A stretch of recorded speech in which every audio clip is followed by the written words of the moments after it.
subways are New York's circulatory system. And while they are crowded and noisy and sometimes dirty, they remain the quickest way to get to work or school or even a baseball game. This weekend, the big train is the number 7, which begins its journey under Times Square in Manhattan. It then travels under the East River through the Steinway tunnels, which were built for trolley cars by William Steinway, the Piano King, in 1892. The twin tunnels were converted to subway use by August Belmont in 1902. You can't beat the trains. You can't beat the trains. Better than going through traffic. Best in the world to the train to the game. Number 7 line to. It's already a legend because it does not wear the wretched raiment of graffiti. It has beaten the Day-Glow pencil. You have everything. Air conditioning in the summertime and the winter time, nice and heat. That's the best train we can have in the whole United States. The number 7 train runs under and over an international group of neighborhoods with old names like Woodside, Jackson Heights, Elmhurst, Corona, and Flushing. In them, you will find Asians and Indians, Irish, Italians, Jews and Hispanics, an ethnic mix strong and ever-changing and ever-mixing. This benefits a line that has serviced 2 World's Fairs during its eventful history. All of this mix makes up Queens, the largest of New York's 5 boroughs and the home of the Mets. The number 7 train connects these neighborhoods and in the summertime takes people out to the ball game. Well, there you have it. A different way to get to the ballpark than you'll find in Houston or other cities in this country.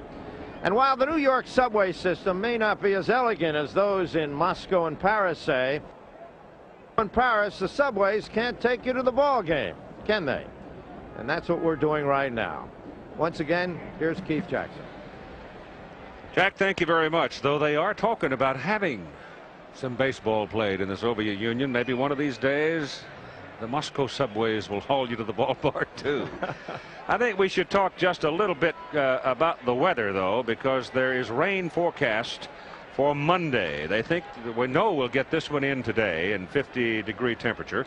Tomorrow, possibility of some light rain because it's an evening game, but Monday, every weatherman in town seems to be dead firm that it's going to rain. And if it's going to be rain, it's going to be a cold rain. That's right. The teams are about ready to make their appearance on the field. Let's first off check the batting order for the Houston Astros, and they will show a little bit of a change today in that Bill Doran goes to the top of the order. He's 1 out of 8 in the playoff series 2 games. Batting number 2 and playing center field will be Billy Hatcher. He's 1 of 8. Denny Walling back at third base with the right-hander pitching for the Mets. He's 0 for 4. Glenn Davis, the first baseman, hits cleanup. He has the home run that won the first game for them. Kevin Bass stays in right field and bats number 5. Hitting number 6, left fielder Jose Cruz, 2 of 8 in the series. And catching Alan Ashby, 1 for 1 as a left-handed hitter. He'll be on the left side today. Batting number 8, it'll be the shortstop Craig Reynolds, also a left-handed hitter, and he was 2 for 3 with Bob Knepper on the mound. Now, Bob Knepper is not a gimme at the plate. He has a couple of doubles and a triple on this season. Now the Mets are in place defensively. Outside, Kevin Mitchell is in left field today with Mookie Wilson moving over to center. Darryl Strawberry in right. Keith Hernandez at first base. Tim Tuffle goes in at second base today instead of Wally Backman. Santana remains at short for the Mets, and Knight stays over at third with Gary Carter back at the plate and Ron Darling doing the pitching. And before we get ready to go, let's spend a moment with Tim McCarver as he talked with Kevin Bass, the colorful right fielder for the Houston Astros. Here's their conversation.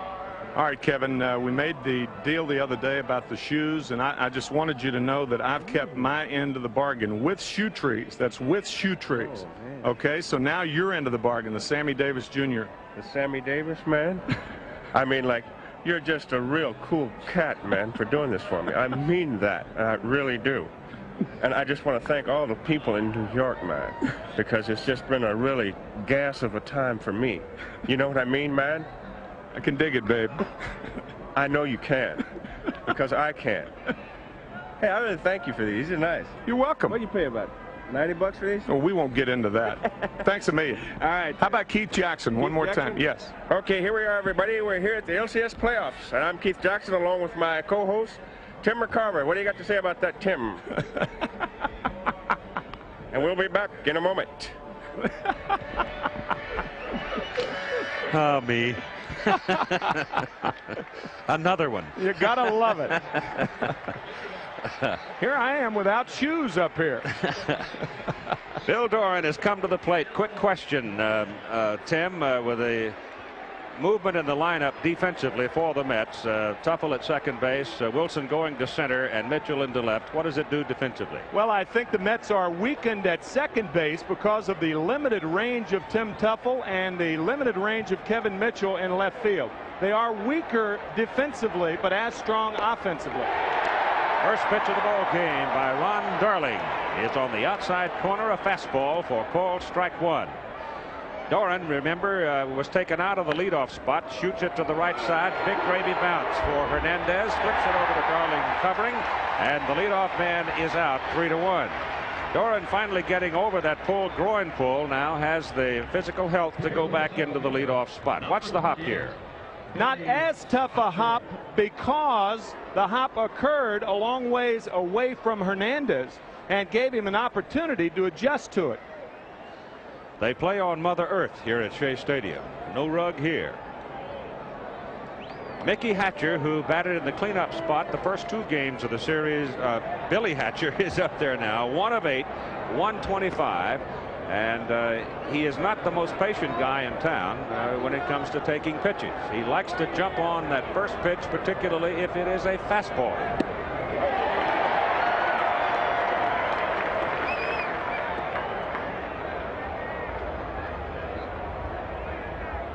Billy Hatcher will be followed by Denny Walling, who will be a left-handed hitter, and Hatcher calling time steps out.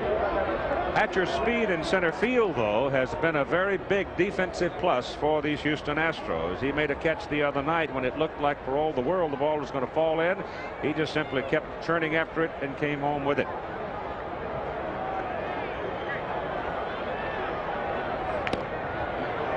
A 1-1 pitch misses low and away, and it's 2-1.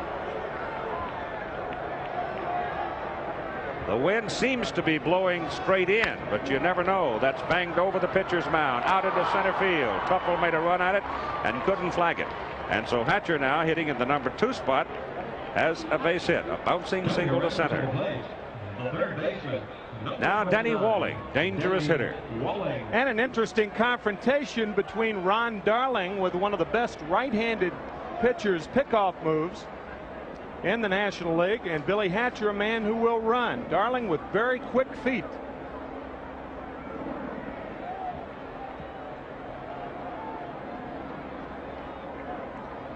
He'll make a couple of different motions to you. Out of the stretch, he'll put the ball in the glove, and after the set, he'll oftentimes just turn almost automatically and throw to first base. This time he comes to the plate, and Walling fouls it away on the left side. You got to watch his feet. I think that's the key to Darling. Very, very quick feet. They were so quick, as a matter of fact, he played defensive half at Yale University for 2 years. Defensive back for Yale, and also played shortstop until his junior year when he became a pitcher. He's a native son of Hawaii, Honolulu, but actually grew up and went to high school in Worcester, Mass. And that's how he got over to Yale. Hatcher goes, pitch, good pitch to throw on. Carter fires it down, and he's safe.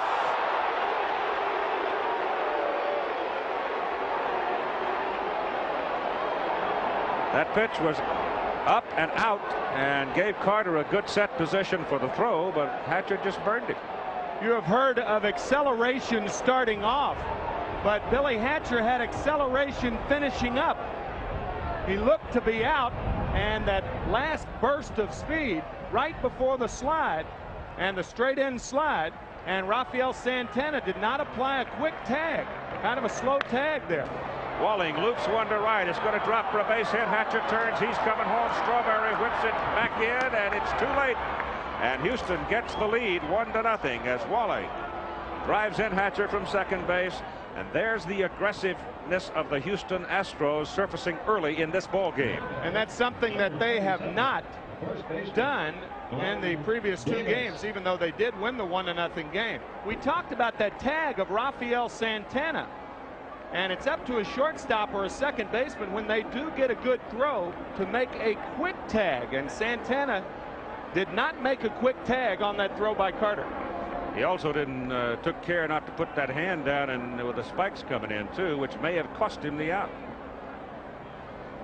Glenn Davis, 31 home runs on the regular season, hit the home run off Dwight Gooden to beat the Mets 1-0 in the opening game. The pitch outside and coming to the backstop, and Walling moves on down to second base.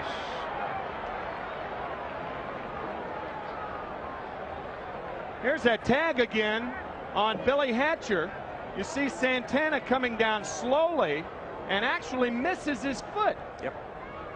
I think you're right, Keith. Had he come right down on the foot, then that glove is wedged between the foot and the base, and Hatcher's out of there. He figured he might need 2 or 3 of those fingers on that hand before the day is over. Wild pitch is charged to Darling on the advance of Walling, and Davis is up there now with a 2-ball and no strike count.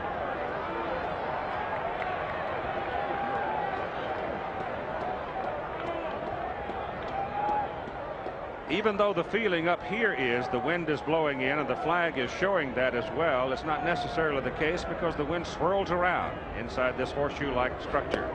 Outside corner, ball strike. 2-1 on Davis. Kevin Bass is on deck.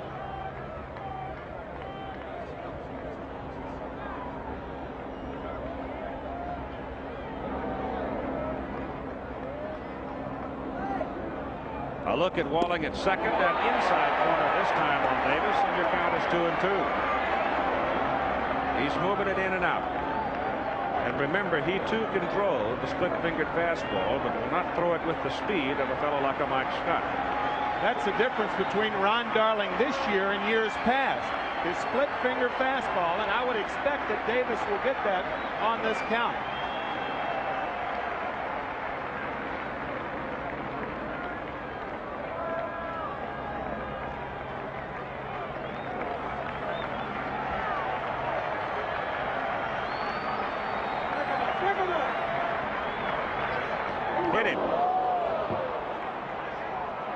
It was a split-fingered fastball, but he did not have control of it, and Glenn Davis, twisting away, took the ball on the left shoulder, and you've got 2 Astros aboard with 1 out. Something that may have something to do with this is the weather. It is 52 degrees, as Keith said, and Darling was blowing on his hands.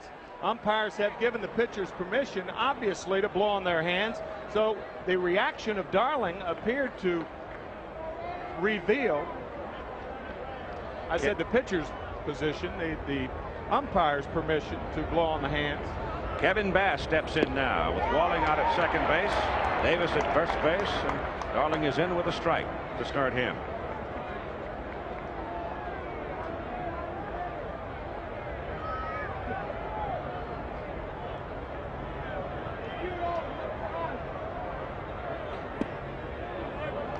Just inside.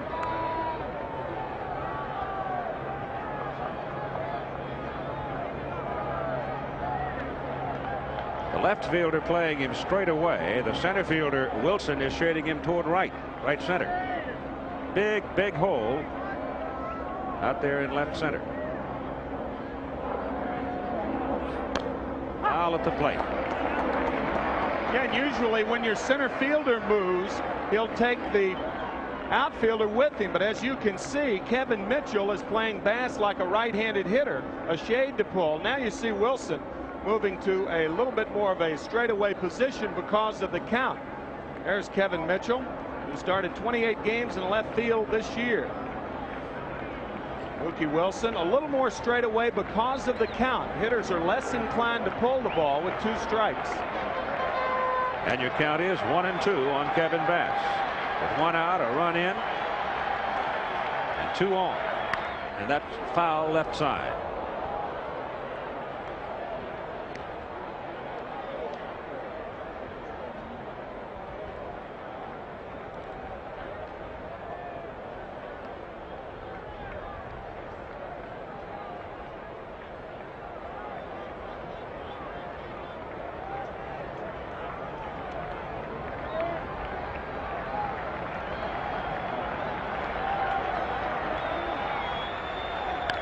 Again foul to the left side by Kevin Bass.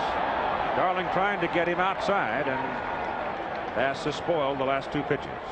Well, that's why Kevin Bass had a good year this year. Ron Darling has worked him with fastballs with 2 strikes. But the good hitters foul off the good pitches. And the bad hitters, the guys who hit 240, put them in play. Walling at second, Davis at first, Cruz waiting on deck, Bass at 1 and 2. 2 and 2 as the pitch is outside. We talked about the split finger fastball with Darling. The reason that he was reluctant to throw it initially, the size of his fingers. He does not have big fingers, and it requires long fingers in order to control that split finger fastball. Strike 3. Breaking pitch, looking inside corner.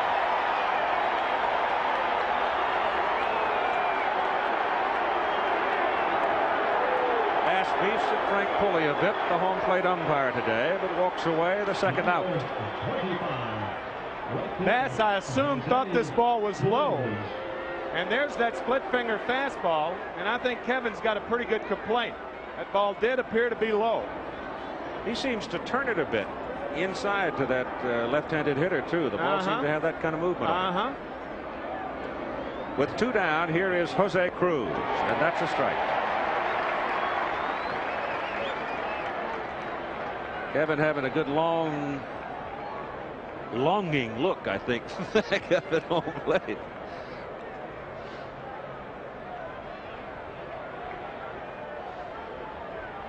One strike on Cruz. The gap remains left center field for him. And he goes the other way into the hole at shortstop, into left field for a base hit. Here comes Walling around third, and he will score. It's 2-0 Houston.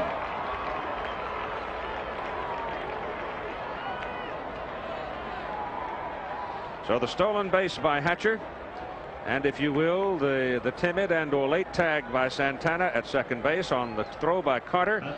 Walling knocked him in, and now Cruz has delivered Walling.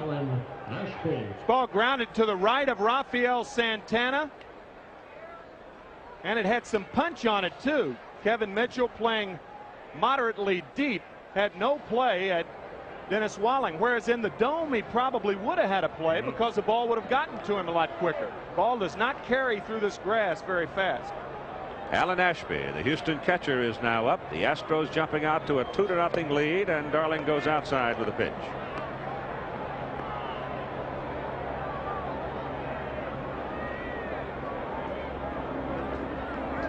Ashby, as a left-hander in the opening game, was 1 for 1, walked twice against Gooden. And again, Darling is outside. Craig Reynolds is at shortstop today with Darling pitching, the right-hander, and so he'll be up next. So Ron's going to be looking at a lot of guys coming from that crooked arm side of the plate today. And Reynolds was 2 for 3 in his opening game. That's the inside corner.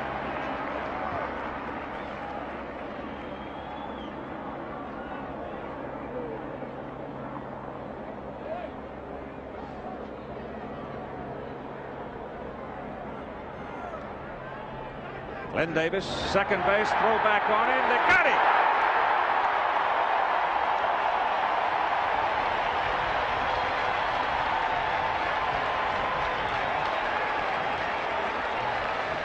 Glenn Davis ambling along, I don't think expecting movement from Darling. I told you to watch his feet. He's quick out there. Well, that's the daylight play. He was awfully quick and just getting Glenn Davis at second base. When the pitcher sees daylight between the shortstop and the runner at second, he wheels and throws blindly to the bag, and they nail Davis. But the Houston Astros put 2 runs on the scoreboard in the top of the first. The Mets coming up. Shea Stadium in New York, the home of the Mets. And we're scheduled for 3 in the National League Championship Series here at Shea. This batting order for the New York Mets now. And this will be a little different than you saw in the first 2 games. The left-hander Bob Nepper out on the mound. Mookie Wilson will be leading off, playing center field. Mookie is 1 of 8 so far in the 2 ball games. Kevin Mitchell on the year in his first start today in the series, batting second, 277. Keith Hernandez hitting third, the first baseman. Gary Carter batting cleanup, the catcher, 1 of 9. Darryl Strawberry in right field, hitting fifth, 1 of 7. Ray Knight batting number 6. He's 1 for 7 so far. Number 7 hitter is Tim Tuffle. His first start, 247 on the season. Santana, the shortstop, batting 8, and the pitcher, Ron Darling. Darling on the year had 8 hits and 81 at bats. And up at the plate, Wilson from the right side as Nepper comes in with a strike. Nepper was 3-1 against New York this year. He had 4 starts. His career against the Mets, lifetime, 11-11. That's a foul ball and ricochets up into the crowd. Bob was also the first pitcher to shut out the Mets this year. He beat them 3-0. And then less than 48 hours later came back and beat the Mets in relief. He went around. And Mookie Wilson will go in the book as a strikeout for the first out of the ball game for the Mets. Kevin Mitchell will come to the plate now. Defensively for Houston, outside it's Cruz, Hatcher, Bass. Inside it's Davis, Doran, Reynolds, Walling, Ashby back at the plate, and Nepper on the mound. The umpires today, Frank Pulley calling the balls and strikes. Dutch Rennet at first, Joe West second, Fred Brocklander third, Doug Harvey left field line, and Lee Wire right field line. Kevin Mitchell, another one of the players who profited from the philosophy of Davy Johnson. Fine athlete, but you got so many sometimes it's hard to find a place for them to play. But he found a place for this young man from San Diego who hits a high towering pop that goes foul and back in the crowd. He even tried him at shortstop during the course of the year. He was the only player in the major leagues to play 6 positions this year, and the first player in big league ball to play 6 positions since Alan Bannister did it for the Texas Rangers back in 1984. He had 43 runs batted in on the year and hit 12 home runs. The 1-strike pitch from Nepper changes speeds on the breaking pitch and drops it right in for strike 2. Nepper is not as slower and slower as Ojeda was the other night, but he will change speeds on you, and he does that, move the ball around very well. That's outside. Very durable man, averaged 32 starts over his last 10 seasons in the major leagues, and missed only 1 scheduling start. That was back in 1980, and it came from one of those usual problems. A household accident, cut his finger slicing up a grapefruit. How many times has that happened? Foul ball left side. Hit sharply but well fouled. Tim Raines of the Montreal Expos this year missed 3 games when he tried to lift some luggage packing for the winter time, and it almost cost him an opportunity to win the National League batting title. I'll tell you, if you're going to make that much money, you might as well hire somebody to do those types of things. If you're going to slice a grapefruit, get somebody to do it for you if you're making $2 million a year, right? Have it catered, yeah. Yeah, right. Keith Hernandez is on deck. The count on Mitchell, 1 ball and 2 strikes. Bounce to the shortstop, Reynolds. Nice easy bounce for Craig, and he throws him out 2 down.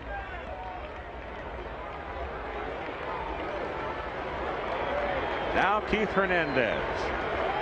As though there's leadership in a lot of places on this New York Met Ball Club. If you want to single out one man, you're looking at it. The bell count.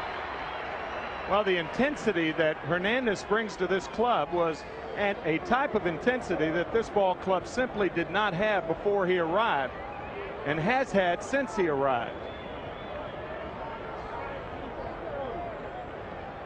He was a thundercloud the other night in his disagreement over the call strike with Doug Harvey. Nepper comes inside for ball 1.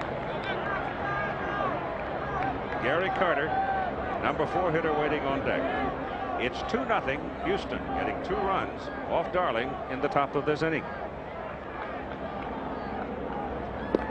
That'll get a corner, and it's 1-1.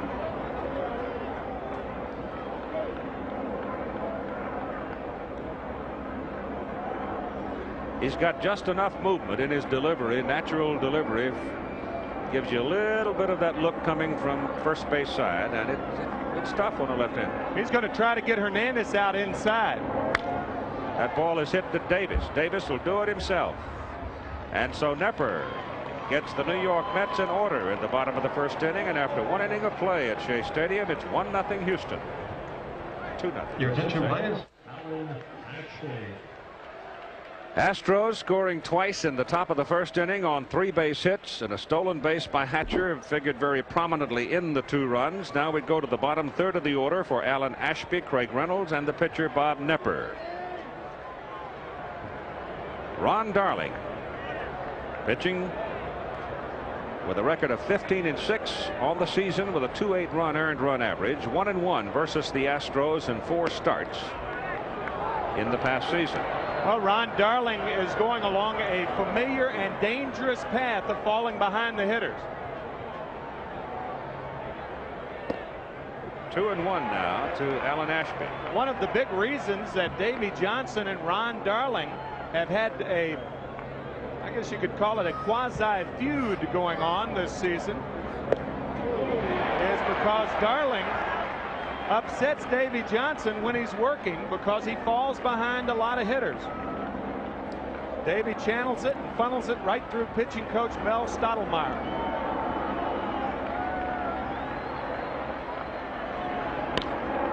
Bouncing ball for Tuffle, and his first play in the series results in a put out at first base on Ashby. Bring up Craig Reynolds. Number 12, shortstop, Craig Reynolds. Reynolds was 2 for 3 in the opening game against Dwight Gooden. Native son of Houston, stayed at home and is having his career there. Very popular in Houston. And one of 2 Astros that have played on the All-Star team in both leagues. The other, Phil Garner. Curve is in low.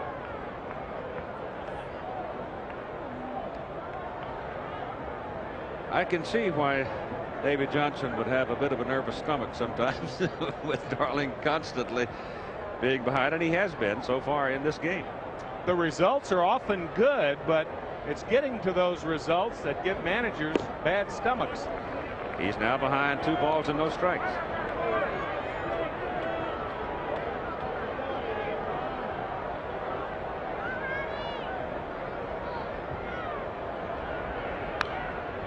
That might have been ball 3, except Reynolds took a whack at it and fouled it away.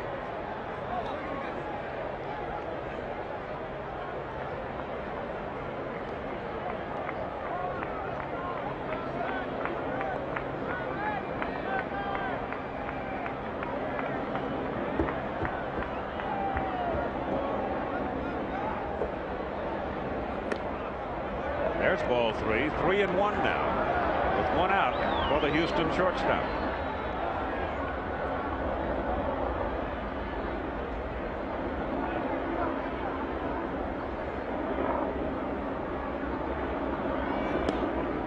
Ball 4.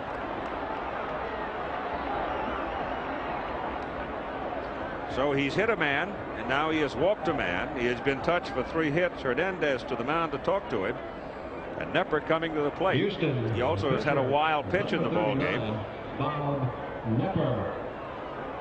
Keith Hernandez going to talk to Darling, and he told him one of 3 things.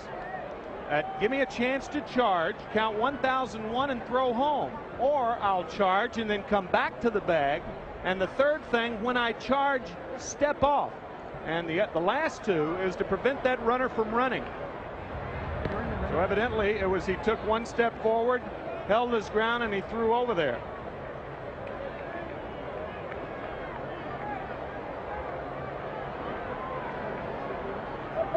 Nepper turns to punt, puts it down, and it's foul at the plate.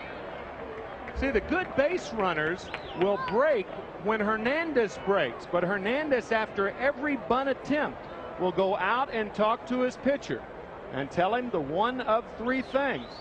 If you don't have something to combat or defense against, then the runner will take off with Hernandez and go ahead and steal second. You won't need to bunt.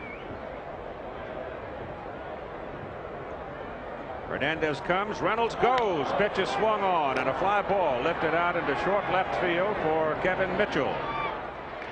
And you got 2 down as Reynolds comes back to first base.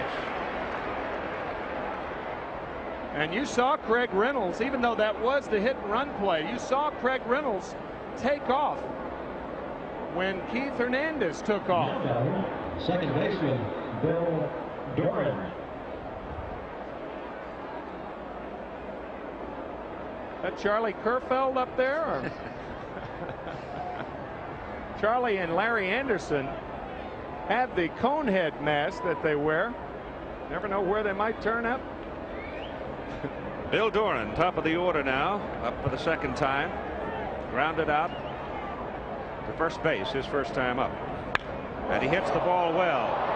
Going deep to right center field. It's gone.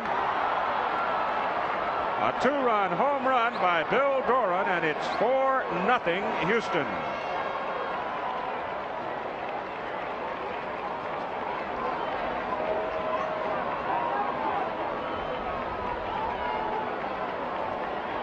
Well, Frankie Frisch embedded in baseball people's mind that cliche and saying a long time ago, oh, those bases on balls.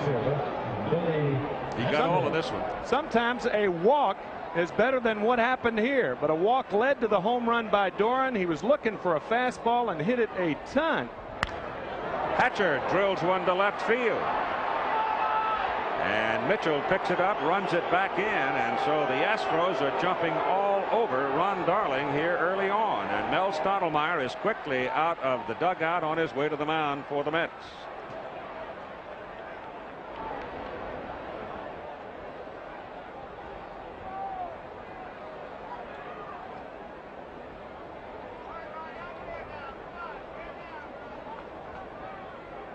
A fastball on the slight outer part of the plate, just off the middle of the plate, and Bill Doran looking for it all the way, hits it to right center. Not to return. 5 hits now off Ron Darling, and a 4-0 lead for Houston. So the Astro bats that were silenced by Ojeda. They have already doubled their run production for the first 2 games. Yeah, in 1 2/3 innings of their first 2 ball games. Danny Walling, who singled his first time up, a looper to right, advanced to second on a wild pitch, and then scored on Jose Cruz's single.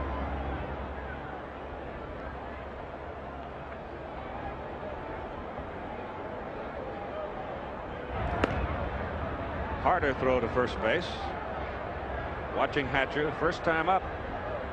Billy had a single and then stole second base. Creeping off, and the pitch is outside. Ball 1. Aguilera, Rick Aguilera, is up now in the New York Mets bullpen, loosening up. He may get an early call.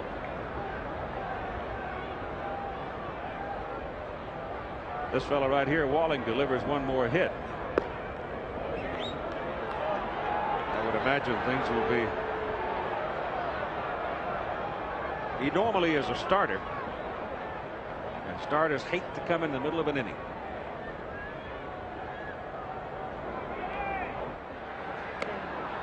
Darling playing catch now with Hernandez, possibly with the intent of slowing the pace a bit. Runner goes. Carter's throw.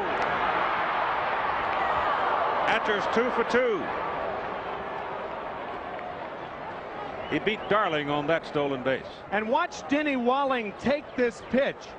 Watch how he kind of leans out over the plate. He's taking all the way, and he leans out over the plate, thereby impeding with the throw of Gary Carter. If you have no intent to swing the bat, Hatcher is safe. But I've often contended that that is interference on the part of the hitter. You never get the call if you're a catcher. He was taking that pitch all the way, and there was no reason to duck into Carter the way he did. That's a prejudiced comment from a catcher. It could be.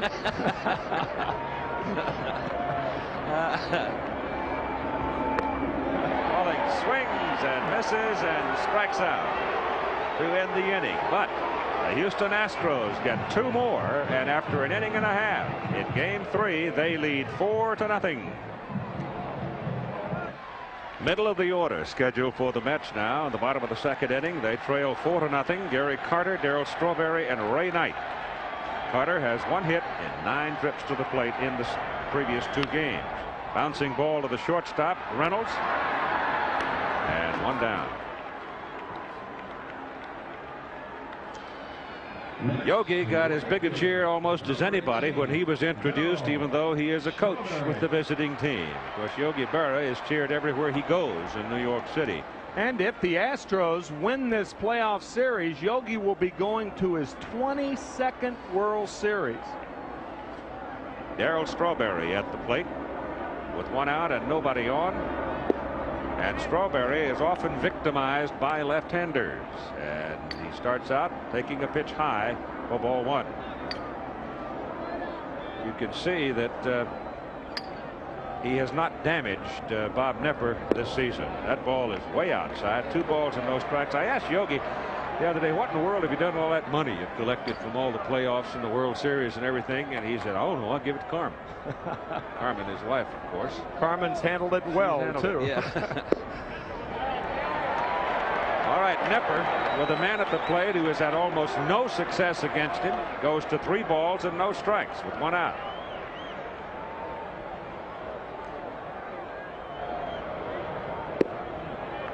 Comes in with a triple and makes it 3-1.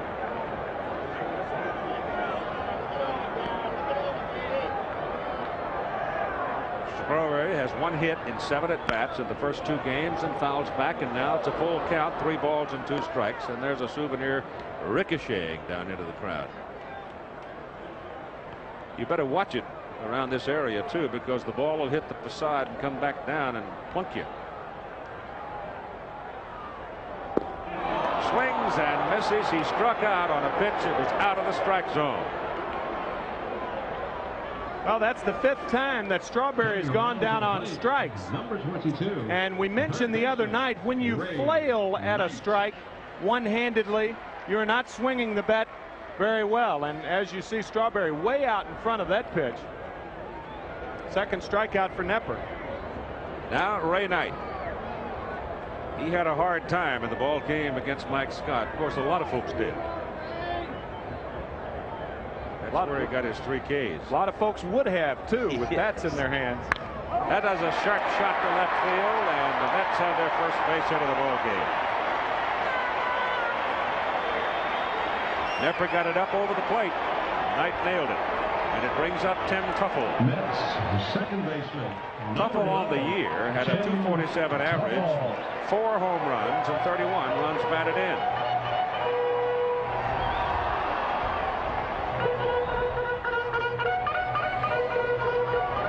Say what? You got me. I'm not going to comment on that.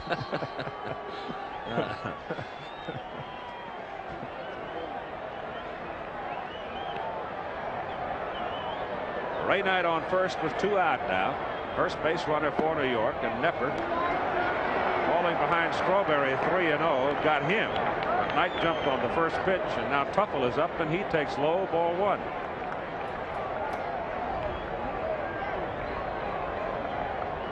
Tuffle came over from Minnesota.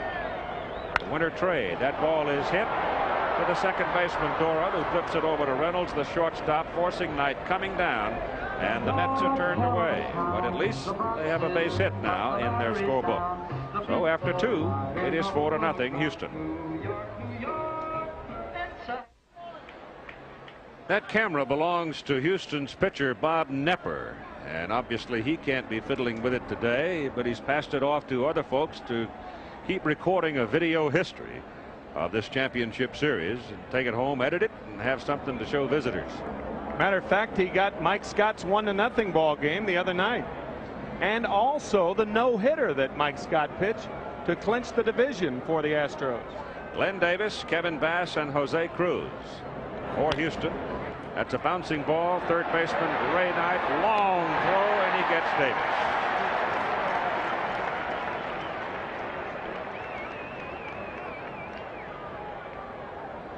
This is a long throw. Plate, right fielder Kevin Bass. Ray stepping back. Glenn Davis does run better than a lot of people think, but Ray Knight taking his time and making a strong throw.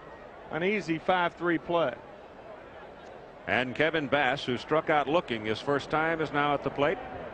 A 4-0 Houston lead in the top of the third inning, and Darling is on the outside corner for strike one.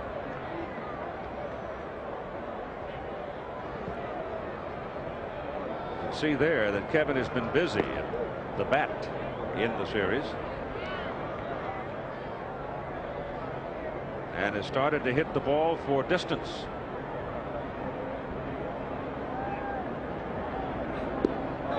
Looked pretty feeble on that one, though, as Ron Darling offered him the split-fingered fastball. Now watch the pitch go down. This is the pitch Bass was called out on his first time up. He's not going to allow Frank Pulley to make another call up there hacking. Just outside to make it 2-2. The feeling is that Bass probably is capable of 20-25 home runs a year. At least they're hoping so. Close, but it's 3-2.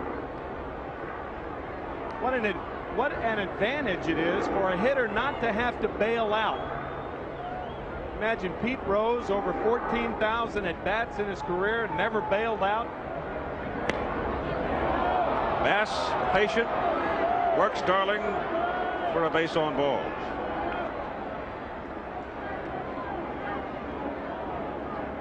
Now That's his second in the ball game, and he's hit a man. And now he'll be pitching to Jose Cruz, who singled into the hole in left his first time up.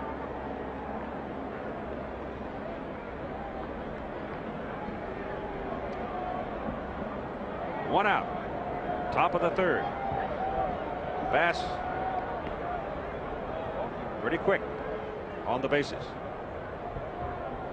22 stolen bases on the year. 13 times he was caught.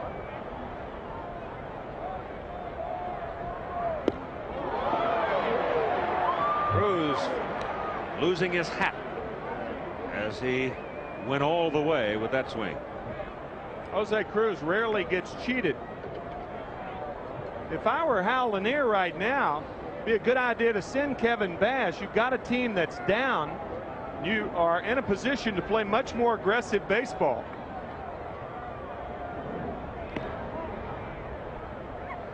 Again, in case you missed the temperature, it was 52 degrees when we started the ball game. The wind continues to blow seemingly in from center field, but it did not deter Doran's home run. He just nailed it in right center, and that pitch is just outside and away. And ball one, strike one. Willie Mays told me one time that this was the toughest center field to play in the National League. And remember, he played most of his games at Candlestick. And the reason that it's tough to play is because of that swirling wind in center field.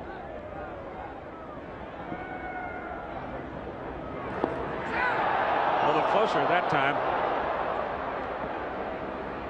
He lobbed one and then fired one. Matt Galante is the first base coach for Houston. Dennis Menke at third.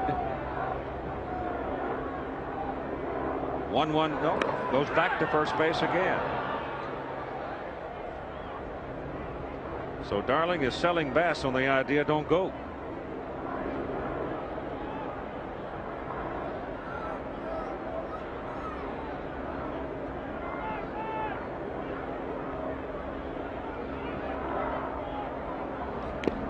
Cruz foul tips it. Carter holds it. It's 1-2. That was a good sequence there. Darling threw to first base 3 times and then barely came to a stop and threw home. There are a lot of ways to deter the runner at first base from running. One is to hold the ball an inordinately long amount of time. The other is to quick pitch. Foul back.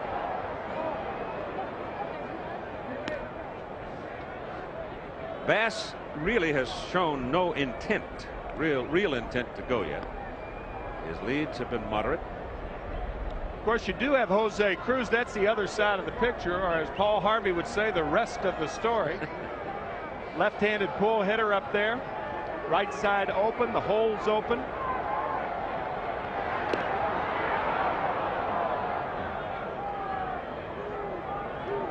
Aguilera continues to throw in the New York bullpen. You see the hole on the right side of the infield, affected by the fact the first baseman has to hold him, hold the base runner. And that's a foul ball on the right side.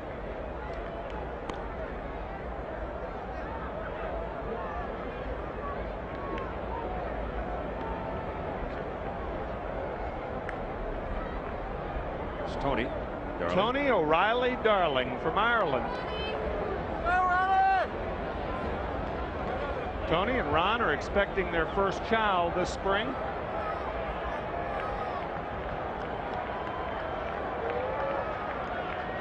The 1-2 pitch to Cruz is high and away. It's 2 balls and 2 strikes. The pitcher's spot is scheduled up second in the bottom of the 3rd inning, and Aguilera continues to throw out in the New York bullpen. And you obviously know that David Johnson would like Darling to get through this inning without any more damage. But you also know that David's got to be grinding pretty good in the dugout right now.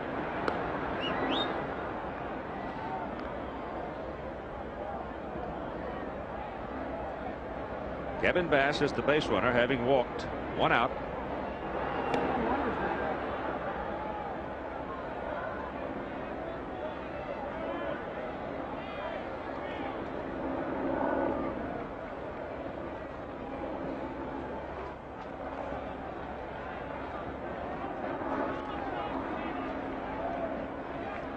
Runner goes, pitch outside. Carter's throw is high. He stole it. That's 3 stolen bases, 2 by Hatcher, 1 now by Bass, and Bass got a big jump that time. And you see him turn on that right foot. Carter did not have a good pitch on which to throw. The first 2 times, however, he did. And Bass is in there. You notice the straight in slides. There's really no advantage to hooking into second base when you're trying to steal second. Now Cruz 3-2. He struck out. He went too far. Frank Pulley called him out right away. He tried to check on it. The pitch was outside, but he had gone through the strike zone with his bat, and you've got 2 down. That's the 3rd strikeout for Darling, and brings to the plate Alan Ashby.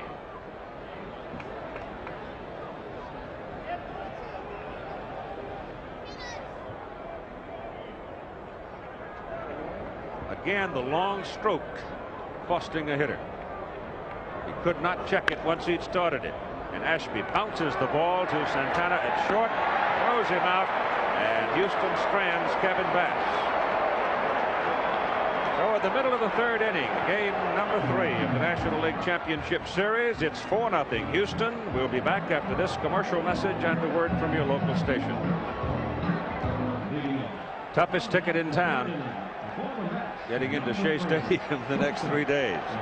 Rafael Santana, Ron Darling the pitcher, and Mookie Wilson, 3 scheduled hitters, and Darling is out in the on-deck circle, and Nepper comes with a pitch to the outside corner for a called strike on Santana. Toughest ticket in town for me with getting me up in one of those blimps. I'll tell you. No way.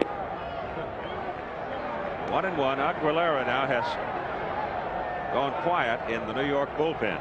So I guess David Johnson and Mel Stottlemyre have decided they're going to stay with Darling for a while.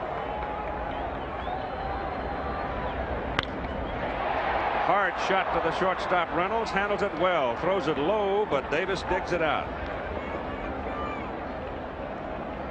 Here's the next pitcher. A lot of dogs going to be sold today.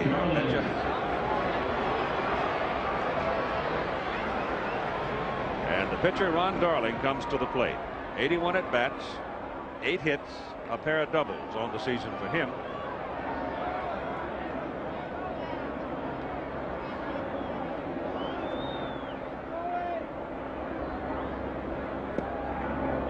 Slowly in, but good for a strike.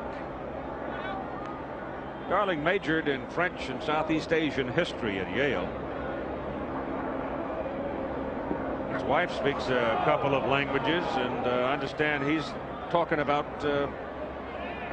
going into studying Chinese language. And he's also studying Russian this winter at New York University. So they have a corner on the language market. Little tap. Nepper off the mound, handles it all right, and throws him out. 2 down. So far today, however, Ronnie's probably wishing that he had a little more English on some of his pitches.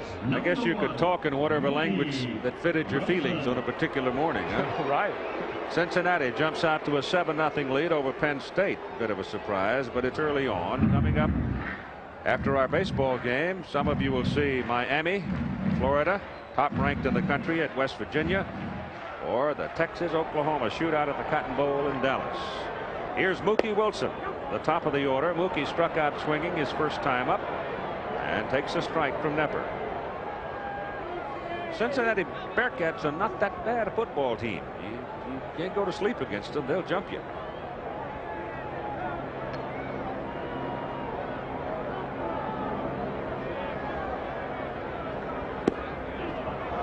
Strike 2 on Wilson. Mitchell on deck. Houston leading 4-0.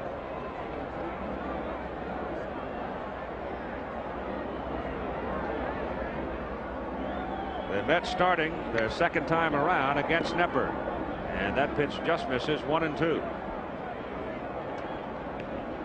They jumped Ryan the other night. They got Nolan Ryan the second time around. Scored 2 in the 4th and 3 in the 5th.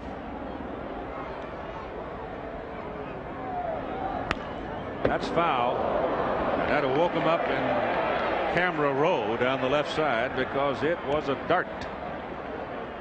They've added some seats on both first and third base sides, which have shortened up the foul territory around the dugouts, down the line, and toward the backstop. That's another foul, but Mookie's generous. He goes the other way with that souvenir.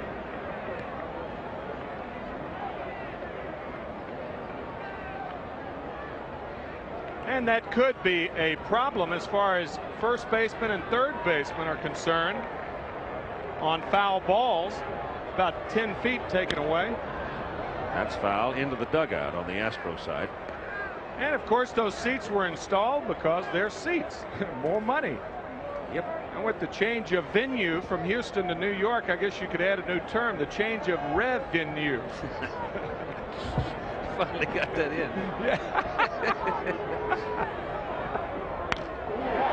Pulled a string on it, and Wilson stings it to left, but Jose Cruz getting a good break on the ball, runs it down, and the side is retired in order in the bottom of the 3rd. So after 3, the Houston Astros lead the New York Mets 4-0. We noted before the ball game that Houston hadn't done a whole lot having leadoff men aboard, and Tim McCarver asked Hal Lanier if it had been a bother to him. Well, it does, Tim, especially, only getting 2 runs in the first 2 ball games. I guess, we're very fortunate to win the first game because of the outstanding outing that that Mike had against Gooden. And, when you don't get any runs, of course, you're not going to win many ball games, and this is what we have to do starting the day. When we get people on base, we just have to get that key hit. And they have done it, and he has sent them, and they lead 4-0, and we go to the top of the 4th inning for Craig Reynolds, Bob Nepper, and Bill Doran. And first pitch hitting, fouls it away to the left side, and that's back in the crowd. Reynolds' first time up today. He walked and was aboard when Bill Doran hit the home run. And the Met outfield playing very, very deep for the 8th place hitter. Craig Reynolds with 6 home runs this year, but you can see Kevin Mitchell in left field very deep, and Mookie Wilson in another time zone in center.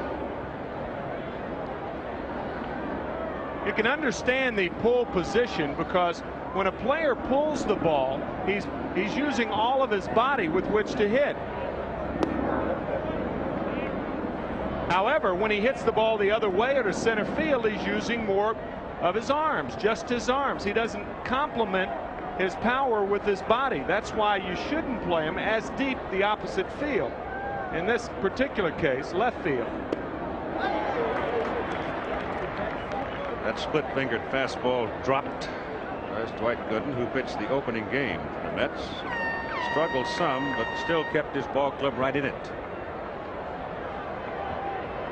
Losing 1-0. 1-2 pitch now to Craig Reynolds. We've got a balloon floating around in the outfield.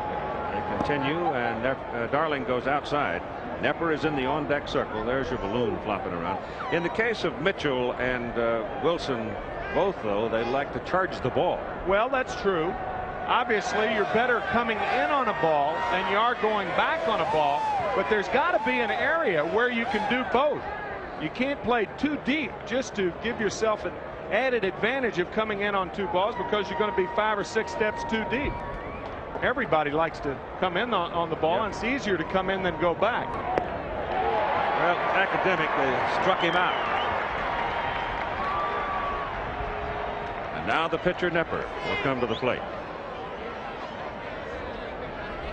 If it's 52 degrees today, it's liable to be in the 40s tomorrow night when we play the ball game. And we can't wait, right? Right.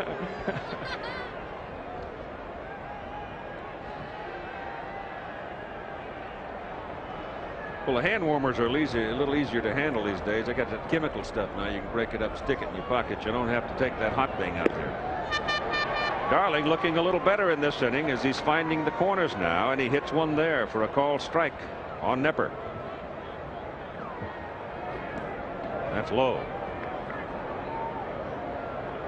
Both of these pitchers, very interesting guys. We talked about the multi-linguistic ability of Darling. Bob Nepper, also a very interesting guy, an opera buff.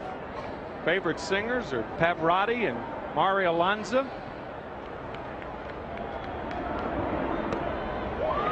One and two. Said he does not listen to the Grand Opera before ball games because he gets too emotional. I would think that'd be the time you'd want to listen to it. Well, a little Die Goethe Dämmerung wouldn't hurt you, but I mean, seems to me if you were going to listen, you'd listen to the Riot of the Valkyries. A little Wagner would get you all stirred up, you know, and away you go, huh? Right. I think I followed that. Jim Lampley's line about Northwestern and Duke playing in the SAT Bowl about a month ago. Maybe these are SAT matchups today, huh? 1 ball and 2 strikes to Bob Nepper. And it's 2-2.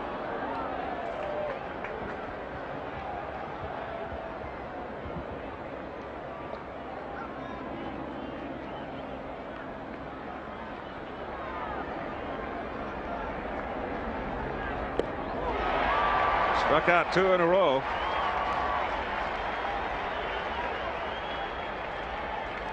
He now has 5 in the ball game. And here's the man who took him deep last time, Bill Doran, the second baseman. Second baseman, Bill Doran.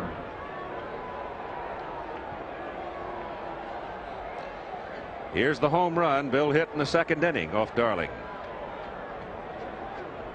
He's sitting on fastball, got it over the plate. Hit it in the parking lot.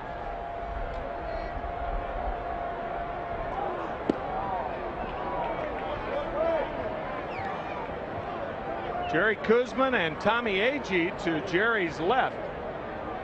They will be throwing out the ball on Monday afternoon. Tug McGraw will be throwing out the ball tomorrow afternoon, or tomorrow evening. 2 balls and no strikes on Bill Doran. There's one.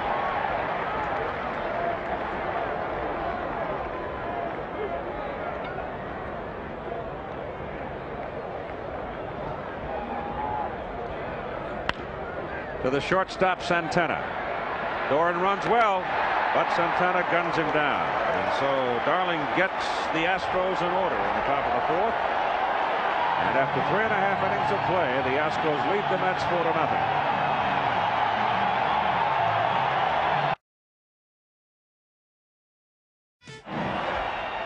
The Honorable Robert Wagner. He was the mayor when the plans were laid down and construction started and eventuated into what we have now, Shea Stadium. So he was the mayor of New York City when the whole thing was being put together. And he's here today watching the ball game.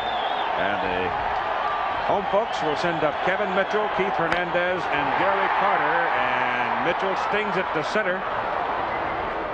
But Hatcher is right there for the catch.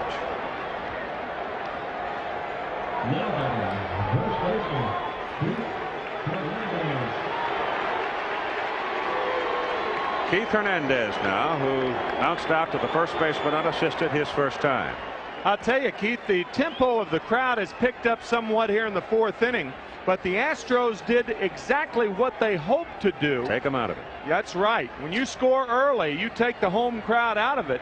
The Mets fans kind of shocked, just like the players appeared to have been. A little bit like Ojeda took the Houston crowd out of it in game number 2. Hernandez up, Carter on deck, and it is confirmed now, at least the word out of the press box is that Mike Scott has now been named to start tomorrow night's ball game for the Houston Astros. Nepper starts Hernandez with a strike on the inside corner.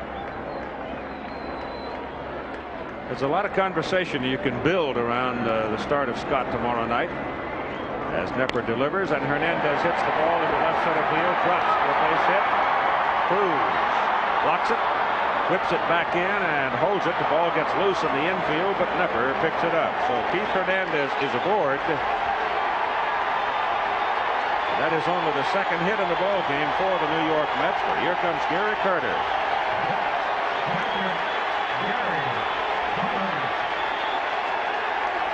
Well, a pretty good curveball by Bob Nepper, and then you see Hatcher running in front of Cruz, but Hernandez has to stay at first base. When you're 4 runs down, you just can't take that chance. And there's power at the plate in Carter.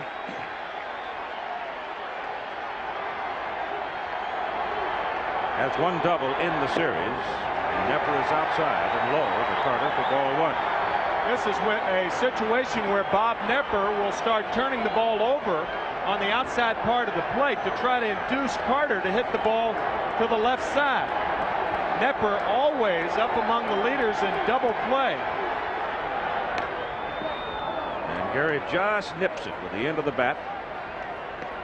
That is 1-1. Strawberry is on deck. If Houston should win this ball game, then starting Scott tomorrow night in the hopes that they could come out of here with 2 wins, they'd be in the catbird seat going home.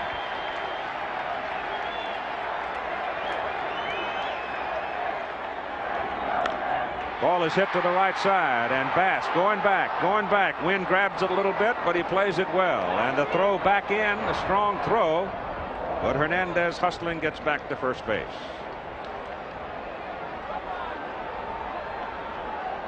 And now Strawberry. So the wind in that instance appears to indeed be coming in a bit because it turned it some. Hernandez goes all the way to second base, returns in time. That ball appeared to be over the head of Bass, but it did just die. And it did appear that that wind is blowing in from right field now. Strawberry 0 for 11 against Nepper this season. He's been struck out 6 times, and he struck out the first time with this one on the ground. And the throw by Ashby is too late. Beats it out. So Strawberry unable to hit the ball for the base hit. Dropped a soft little punt. And Ashby hustling out just simply couldn't run him down. The thing to watch for with first base umpire Dutch Rennert is his right hand. He goes to punch him out, and the out sign becomes a safe sign. Right. He had that thumb curled up under. He wanted to punch him out, but then the safe, he did appear to be safe. Give you an idea, though, of how those long legs can move along for Strawberry. And now Ray Knight Hernandez up at second base. Far and away the biggest threat the Mets have offered so far today. 4-0 Houston. Mets now have 3 hits off Nepper.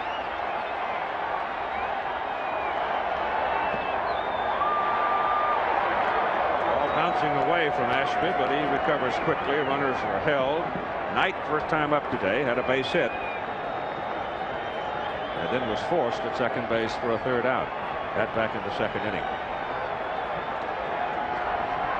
You see, too, that Ray has had a goodly amount of success against Nepper in his career.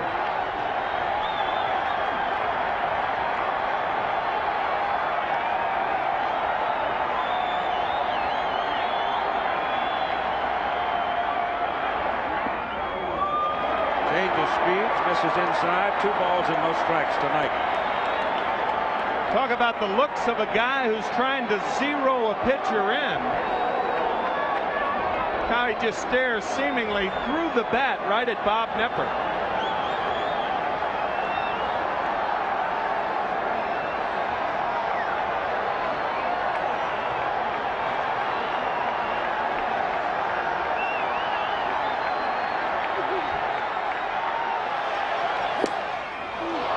Strike call.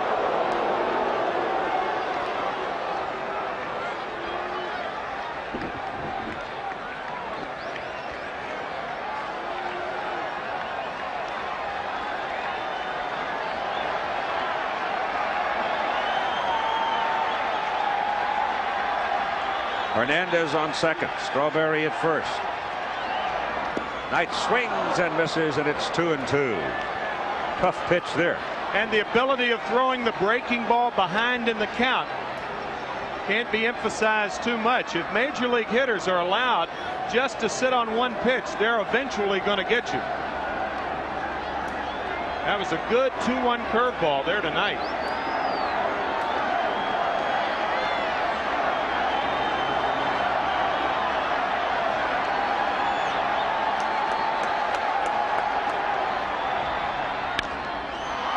Right side, Bass angles over and makes the catch. And so the Mets are turned away. Stranding 2. And after 4-0 Houston. Game 4 of the American League Championship Series tonight at 8 Eastern Time here on ABC. Roger Clemens for the Red Sox and Don Sutton for the California Angels. Angels won an exciting ball game last night. Al Michaels and Jim Palmer out of the West. They had a fun team to work with last night. They surely did. Billy Hatcher, Denny Walling, and Glenn Davis are the scheduled hitters for the Astros as they lead 4-0 here at Shea Stadium against Ron Darling.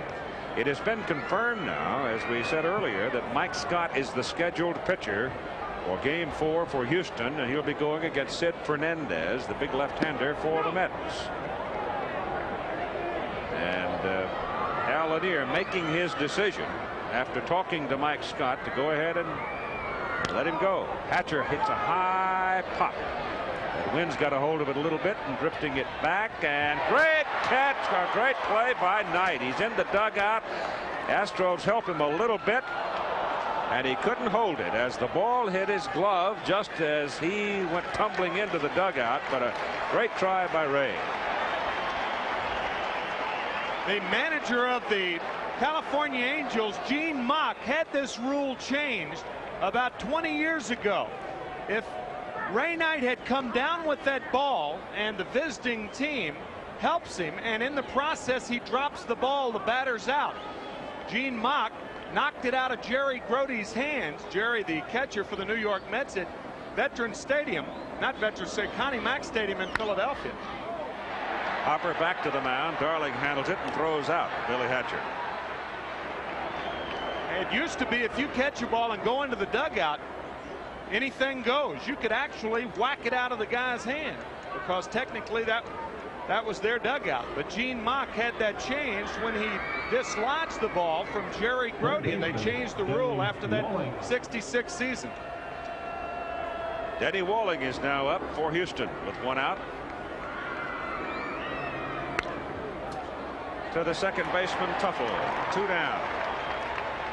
I remember Earl Batty of the Minnesota Twins. There's Mike Scott, the pitcher for tomorrow night's game. Remember the time at Dodger Stadium when he ran into the dugout trying to make a play and caught himself right in the throat on the top of the dugout. Whoa. That was in the '65 series against the Minnesota Twins, right? Dodgers and Twins. Really scary moment. Glenn Davis is up now, and Ron Darling has been able to handle the big bomber of the Astros so far today. He hit him with a pitch in his first at bat in the first inning, and then got him to ground out to third his second time up.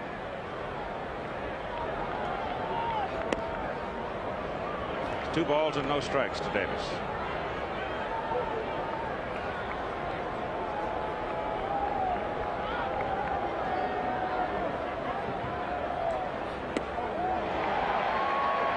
He had his cut, came away empty.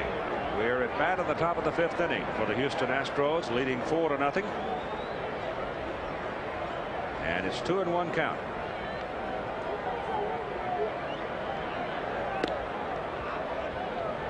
Three and one.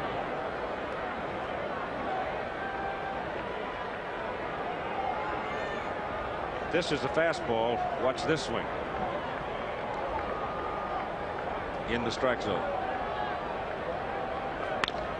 Yep, beat it on the ground. Santana comes across, can't glove it. Goes over the glove and out into center, and Davis is on.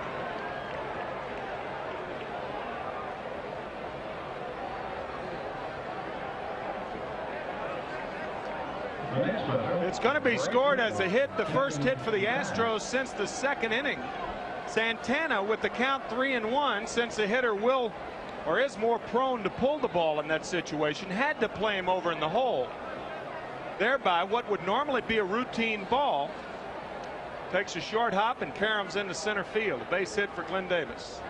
And it brings up Kevin Bass, who was struck out looking and walked.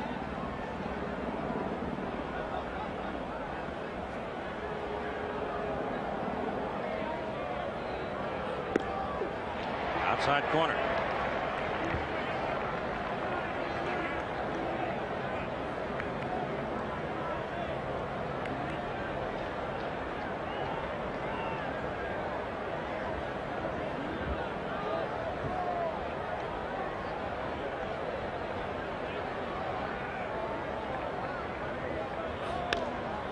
Foul ball, left side.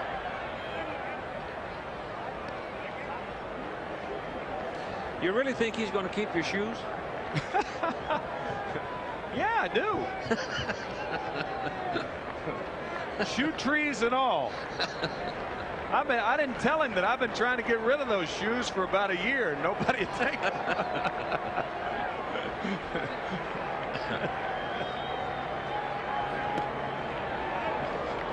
One ball, 2 strike count on Kevin Bass.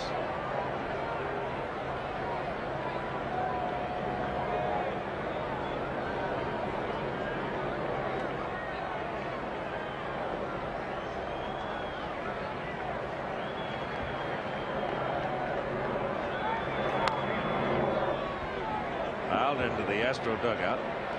Davis at first base comes back.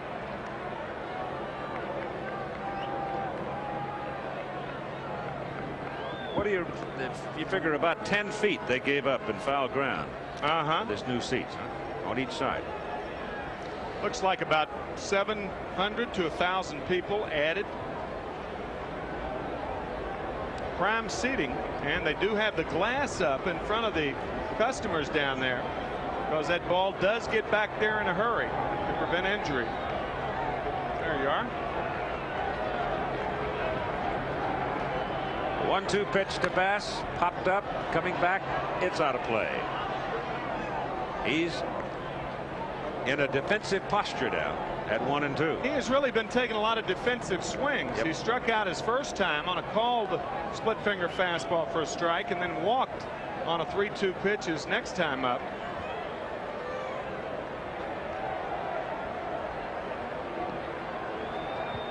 (4-6-0) for the Astros. 0-3-0 for the Mets.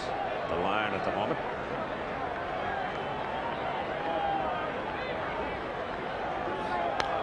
Ball is hit sharply toward the corner in right. Strawberry going. Fine catch. Bounces off the wall and comes away with it. So Darryl Strawberry turns in a fine play in the corner in right field to retire the side. The Astros strand Glenn Davis. They have left 4 on, but they lead in the ball game 4-0.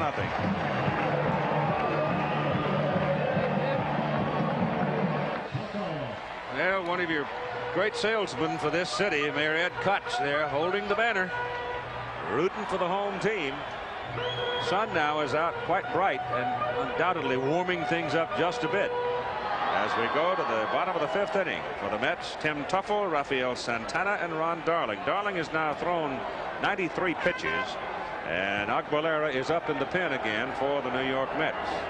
So if they get something going here, it's possible that you could get a pinch hitter and a pitching change. Let's wait and see, because Darling has settled down. Bob Nepper is out there right now working to Tuffle, and he's got a count of 1-1 as he hits the outside corner. Tuffle had a fielder's choice his first time.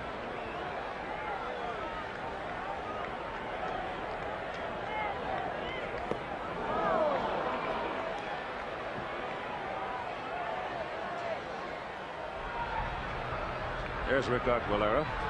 Played his college baseball at Brigham Young University.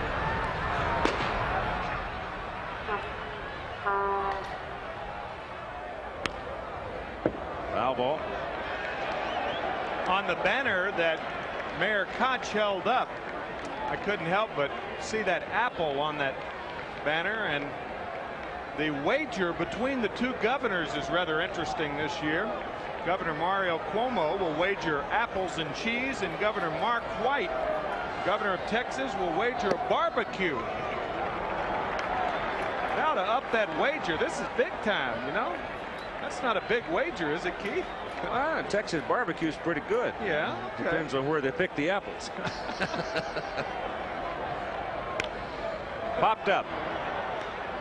And the shortstop Reynolds will handle it. And you've got 1 down. New York apples, though, when they're picked fresh. Oh, yeah. Crisp. Marvelous. But Texas barbecue is legendary. Shortstop, Rafael Santana. Right now they have 3 hits off Bob Nepper, and they trail in the ball game 4-0. Santana at the plate. Lee Mazzilli is out swinging a bat now, and apparently is going to bat for the pitcher Darling. And Nepper starts Santana with a curveball strike.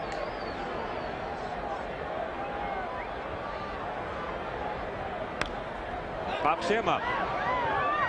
Ashby coming back, but the wind blows it away, and it goes into the crowd.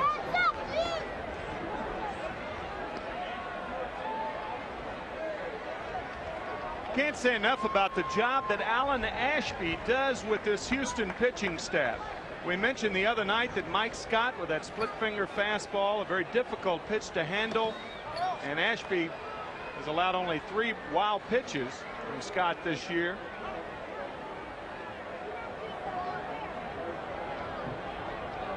(20 shutouts for Houston this year. Certainly Ashby should share in the credit. Brought that one in by the whiskers. And it's 1 ball and 2 strikes. Well, after a couple of breaking balls, this is just big league pitching. You've got to do this. You've got to pitch inside to be successful.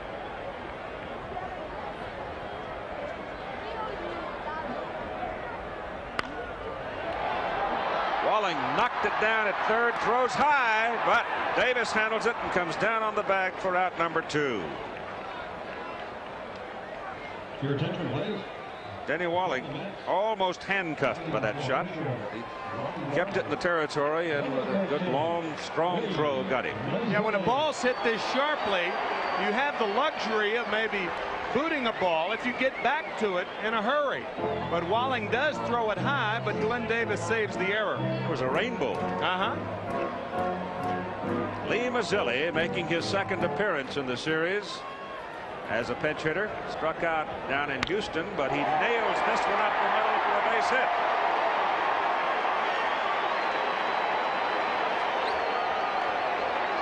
And we will have a new pitcher for the Mets in the top of the 6th inning.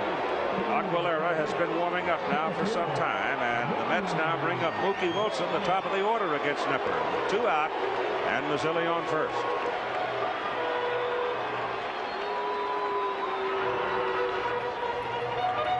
Wilson last time up hit the ball sharply, but Jose Cruz had him played well and made the moving catch.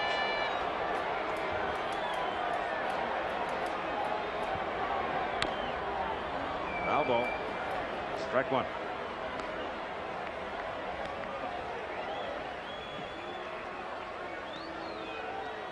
There's Manhattan and the city surrounding it. Tall spire, of course, the Empire State Building.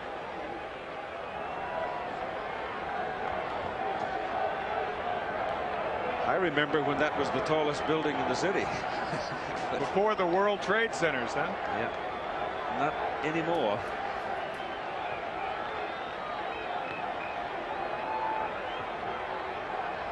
The strike 1 pitch to Wilson.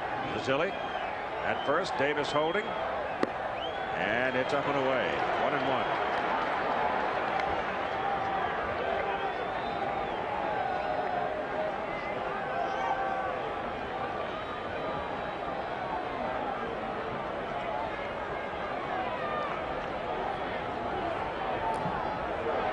Ashby knocks it down. Mazzilli takes off. The throw. He's in there.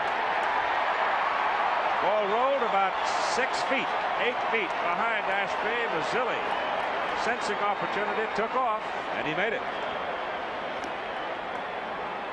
Alan Ashby couldn't find this ball. Watch. The little hesitation right there allowed Mazzilli to alertly go to second base. A good base running play by Lee Mazzilli.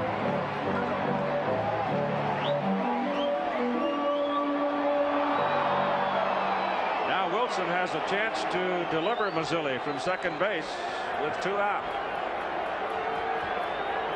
That's a pass ball charged to Ashby. Second baseman Doran flags it down. Sounded like Mookie broke his bat and didn't have a whole lot on it. So the side's retired. The Mets are turned away. 4-0 Houston. Back after this word from your local stations. Right-hander Rick Aguilera comes on now in relief of Ron Darling in the top of the 6th inning. As you see from this graphic, he was effective after the All-Star break with an ERA earned run average, let's make it plain English, 2.76, which is pretty strong with an 8-4 record. He became a starter back in July in St. Louis, and he stayed in the rotation for the rest of the year. He started off very badly this year, as you see Wally Backman and tomorrow evening's pitcher Sid Fernandez in the foreground of your picture. Rick Aguilera 0-3 in his first 3 decisions. Then he was sent to the bullpen for about 8 appearances, and turned out he had the same record that he had last year, 10-7. The home run ball really jumped up and bit him early. Matter of fact, his first 15 2/3 innings this year, he allowed 8 home runs, but only 15 over the next 125 innings.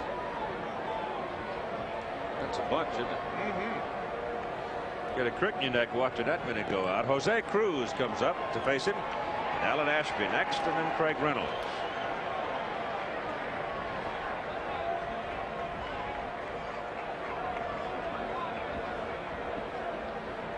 He'll be pitching to 3 successive left-handers. 3 in a row, and Cruz takes it low and away. What is the repertoire of Mr. Senor Aguilera? Fastball, a little tailing fastball, a curveball for his strikeout pitch, and a slider. That's the fastball there that will tail back over the plate on a left-handed hitter.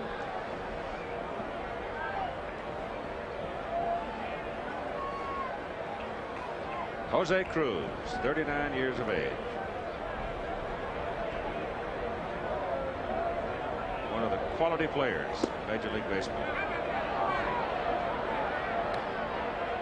3 balls and 1 strike now. So while Ron Darling Drives Davy Johnson up the wall, falling behind hitters. Lo and behold, here comes Aguilera out of the pen, and he immediately falls behind Jose Cruz and walked him.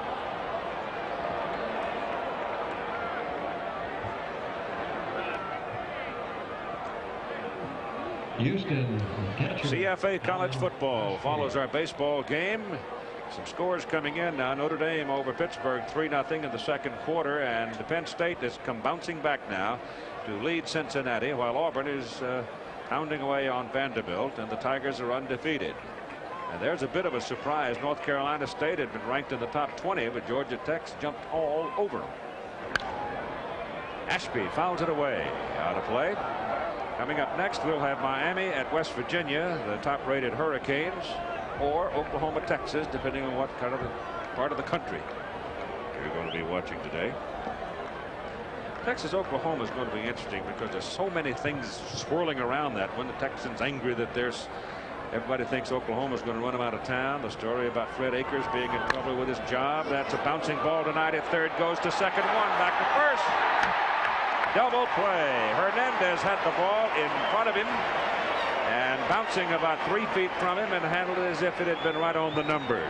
So the Mets turned the DP. The next batter, shortstop Craig Reynolds.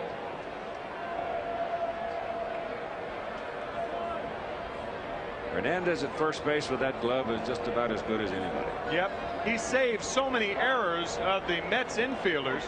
He just says, just get it over there any way you can, and I'll take care of it. He's very confident as a fielder. Interesting article about Keith in this week's Sports Illustrated, chronicling his life growing up in San Francisco.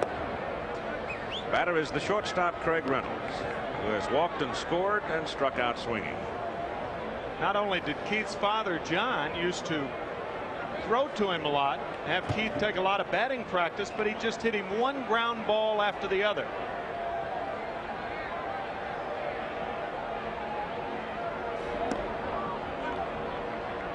Two balls and no strikes to Reynolds.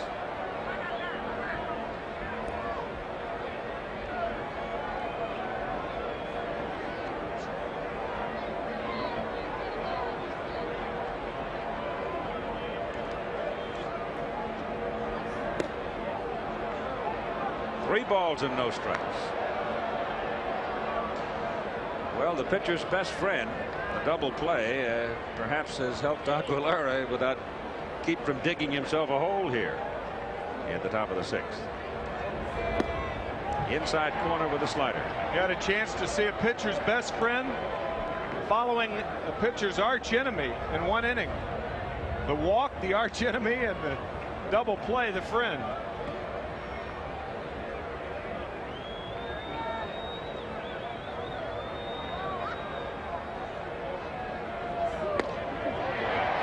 Got him at 3-2 now.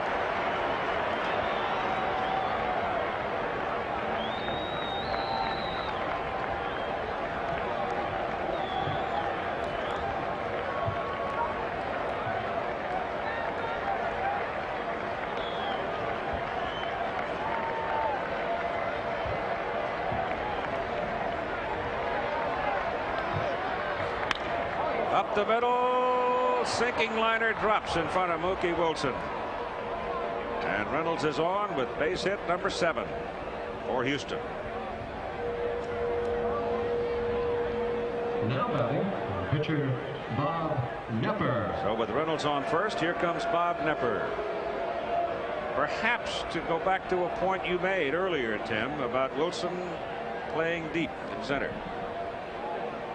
Well, on a ball hit that that has that much hang time, even though the ball was hit fairly well, I guess with 2 out and nobody on, you are inclined to play a little deeper. But I think the general point of the Met outfield playing too deep is certainly taken well. Mookie prefers to come in on everything. Len Dykstra plays very deep in center field, and Kevin Mitchell is inclined to play deep and left. Knepper hits it high into the air and well, and it's Wilson going back to the track to haul it down. So Bob Nepper, who has a couple of doubles and a triple this season, rode that one well. Hit it about 370-odd feet. Houston now leads it 4-0 in the 6th.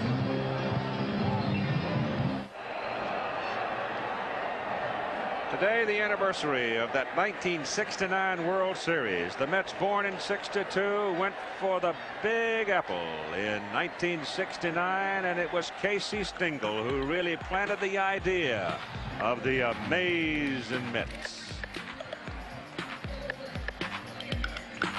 Amazing.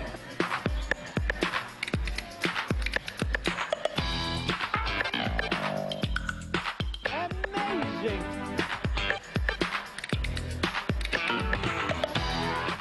It's just amazing.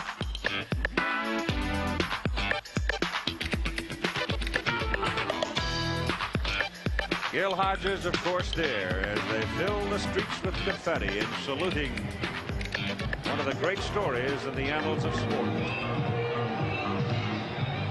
And they've got the same kind of an idea here in 1986 as the Mets and the Astros are in the National League Championship Series. All even as we play Game 3 at Shea Stadium. The Mets, trailing by a score of 4-0, will come up in the 6th inning with Kevin Mitchell, Keith Hernandez, and Gary Carter.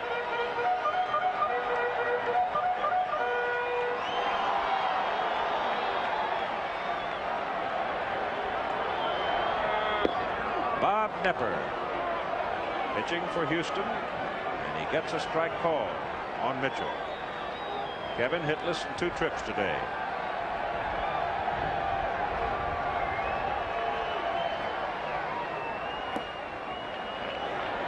Snaps off inside, ball 1.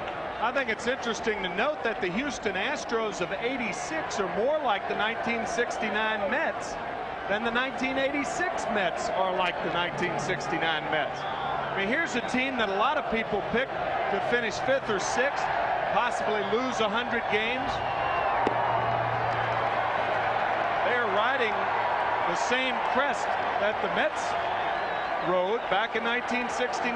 Hal Lanier hopes for the same results.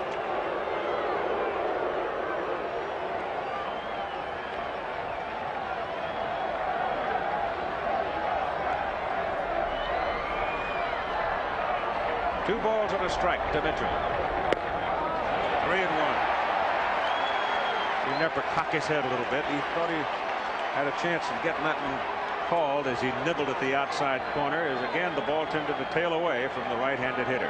He does have 2 types of fastballs, one that will tail away from the right-hander and the other that he runs inside to tail back over the inside part of the plate. High chop. Walling can't get it over his head. And Mitchell takes a big turn at first and then holds on as Cruz hustled the ball back in. And so the Mets now, first time in the ball game, have the leadoff man aboard. The one thing that stops base runners is an outfielder getting to the ball in a hurry. Watch this high chopper over the head of Walling. And Jose Cruz getting to the ball in a hurry to throw to second to hold Mitchell to a single. Keith Hernandez with Carter now to the on-deck circle. Well, they've got the number 2 man in the order on the base. That starts the wheel spinning. Nepper is high and tight to Hernandez for ball 1. That is also the first time this afternoon that the Mets have had their leadoff runner on.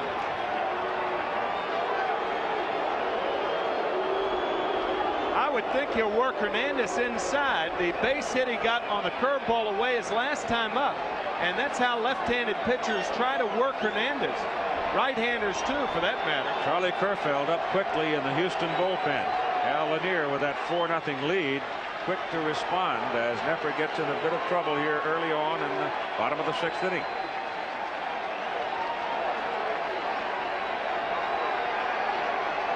Kerfeld is the setup man for Dave Smith, and the pitch is high and tight to Hernandez. And Les Moss, the pitching coach for the Houston Astros, is on his way to the mound. Charlie Kerfeld, a big, bulky right-hander from Carson City, Nevada, can heat up in a hurry, and he's got bulldog in him.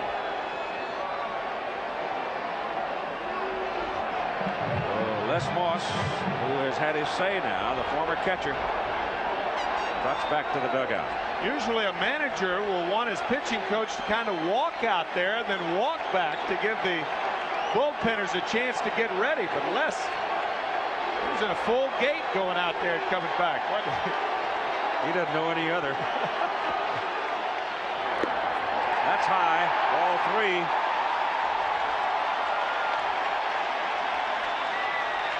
3. 3 balls and no strikes to Hernandez. Mitchell, the leadoff man aboard, banged a bouncer over the head of Denny Walling at third for a single. There's a strike. Center fielder Hatcher shading toward left center for Hernandez, leaving Keith some room in right center, and he of course gets around on it. He's got a lot of room down the line.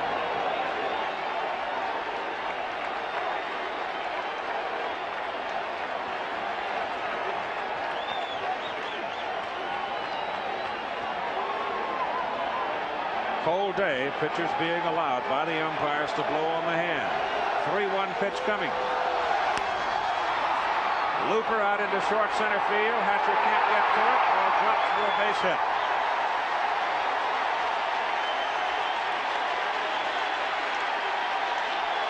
Nobody out. Bottom of the 6th. Mitchell at second. Hernandez at first for Carter. Billy Hatcher broke back on that ball, and that cost Bob Knepper an out. He took that one step back with his left foot, and by the time he recovered, the ball dropped in front of him. Kerfeld is throwing in the Houston bullpen, and Hal Lanier just turned to Les Moss and said, check and see how hot he is.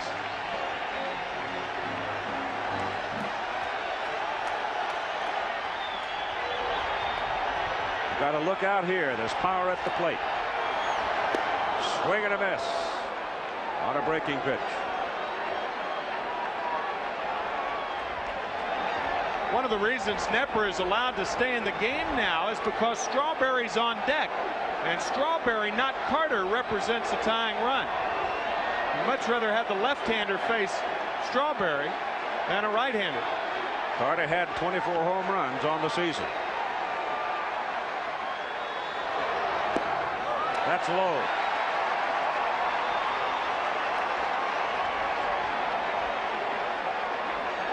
Statistics amplifying what Tim just said about Strawberry. He's 3 for 22 lifetime against Knepper.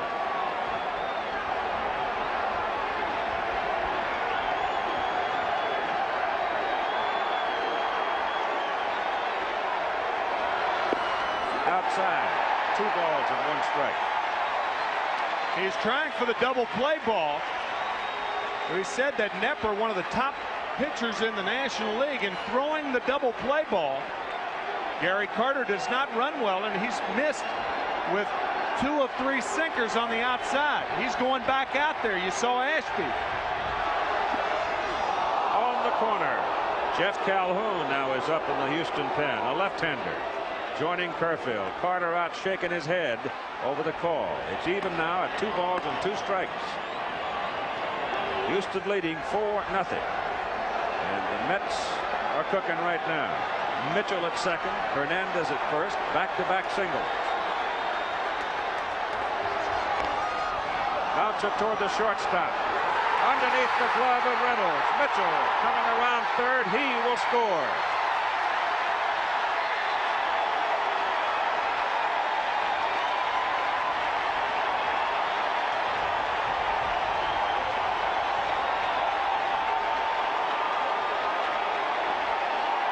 Timid swing by Gary Carter, but the ball, as Reynolds came in, did not come up for him. Watch the ball stay down. This goes under the glove of Craig Reynolds. Craig really had a lot of time. His play was to first base. Mitchell scores easily after a stumble right there. So the Mets are on the board. It's an error against Reynolds, and Strawberry is up facing Knepper. It is now a 4-1 ball game. Strawberry hits it high in the air to right. Bass to the wall. It's gone.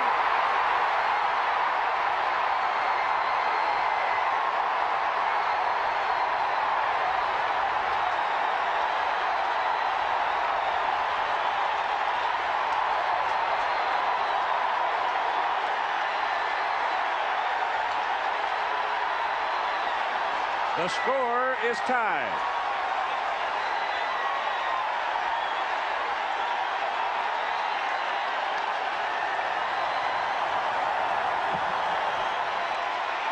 Strawberry, victim more often than not against Nepper in his career. In a high fly ball. Out of here.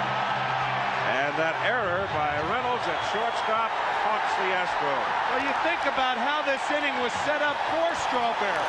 A high chopper over third, a blooping single in the center, and the error by Craig Reynolds, and a new way to shake hands. And Ray Knight is at the plate. To Walling. And he throws him out. That's the first out of the inning. 4 runs across for the Mets. You know, the interesting thing about this whole scenario in this inning, obviously Hal Lanier, by leaving Nepper in, he wanted him to pitch to Carter. He actually gets Carter on the feeble ground ball to short, but Strawberry, the guy left him in for, hits the home run. Unbelievable. Tuffle fouls it away for strike 1. Well, you just never know. I don't care if you've never had a hit. As long as you're up there with a bat in your hand, you're a threat. Strawberry 3 for 22 before that home run. He did have 1 lifetime homer against Nepper. 1 ball and 1 strike to Tuffle. Santana is now on deck. The Mets get 4 to tie in the bottom of the 6th inning. That ball is hit hard to right. Bass going back. Wind turns it. Whoa, he makes a fine catch.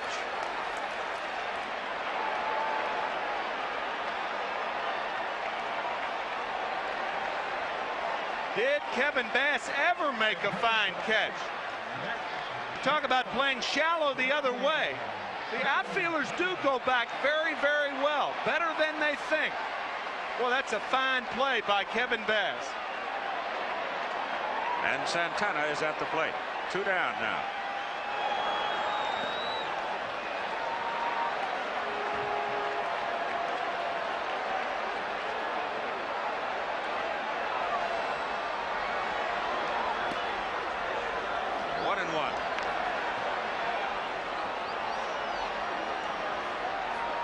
Roger McDowell is now up in the New York bullpen, and he's throwing with purpose. That ball is hit well to left, but Cruz has an angle on it, and Jose makes the catch for the 3rd out. But it's a big one for the Mets as they come up with 4, and after 6 it is 4-4. A 3-run home run from an unlikely source, and bingo, you're even at 4.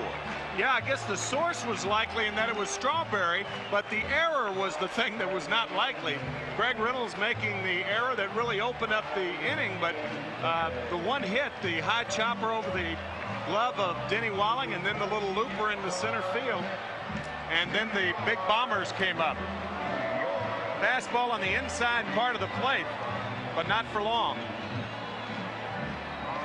It was a high towering thing, which again, in the face of the wind, the capricious wind apparently was not blowing in from right in this particular instance, and it was out with plenty to spare. And so Darryl Strawberry takes 1 swing and does a lot to get the booze off his back, because he was hooted around here quite a bit during this past season and didn't like it. As a matter of fact, he went 0 for the month of August in this ballpark. 0 for 45 in this ballpark in August. And they were coming down pretty hard on him. Bill Doran, top of the order, will lead it off for Houston. Doran has a home run in the ball game, but that was off Ron Darley. Rick Aguilera is out there now with a chance to win this ball game.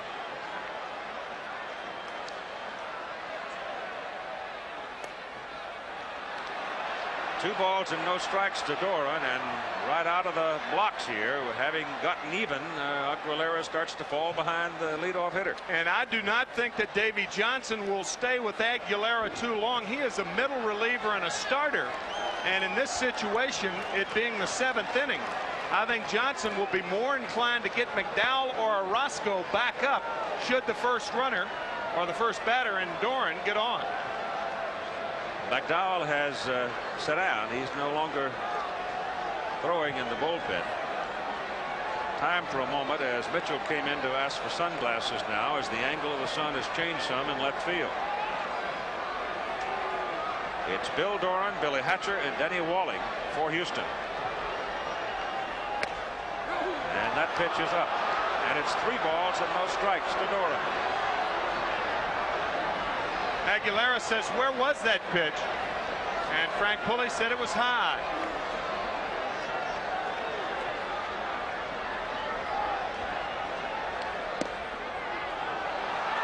He walks Bill Doran on 4 pitches.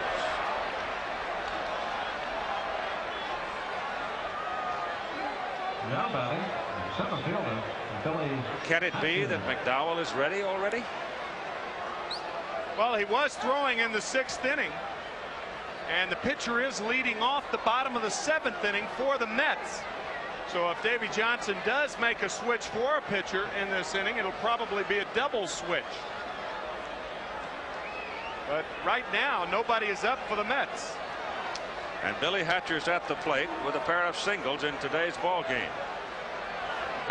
Puts it on the ground. Third baseman Knight comes in, doesn't get a handle, throws it away. Ball goes skittering down the right field line. Strawberry retrieves, and Doran, the lead runner, moves all the way to third. Well, it'll probably be a hit and an error. I'm a little surprised that Ray Knight wasn't more shallow for Billy Hatcher because the bunt was in order. Of course, he is shallow right there. He was ready. He does get to the ball in a hurry, but when he comes up with the ball, he can't find the handle immediately, and then the low throw allows Hatcher to get a base hit, and the error sending Doran to third base.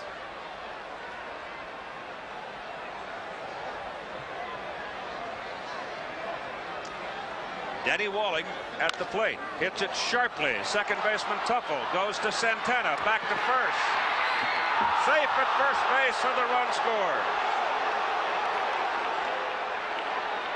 And the Astros go back into the lead, 5-4. Well, why in the world Tim Tuffle looked at home first? That's why this play was close. He appeared to be out at first, but Tuffle looked at home first. And when infielders are in double play situations, you're back to get the double play. He appeared to be out, but that really has nothing to do with it. Tim Tuffle fielding the ball and looking home first made what should have been a routine double play into a fielder's choice.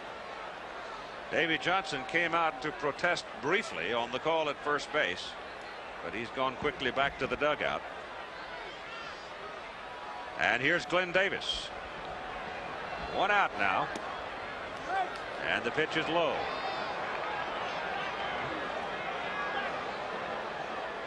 He appeared to be out at first base, but it's a routine double play if Tuffle doesn't look home first. And that is one reason that an umpire won't give you a close call like that if you don't execute properly. Pitch is a called strike to Davis, make it 1-1. Hatcher is given a sacrifice, and Doran moving to third on the error by Knight on his throw, and Doran scoring from third on the fielder's choice by Walling as the Mets tried to turn the double play and just missed at first. Again, the look at first base, and again it appears the man is out. But he was called safe by the first base umpire, Dutch Renner.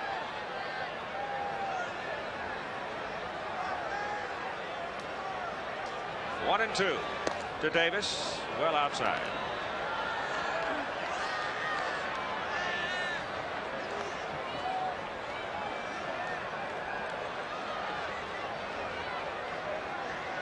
Well, that opening walk. Cashed in by Houston. Strike ball. And Davis is gone. Boy, they've handled him pretty well. He did get that little bumper up the middle, but otherwise they've handled him well today. 2 down. Kevin Bass. Struck out looking, walked, fly ball to right.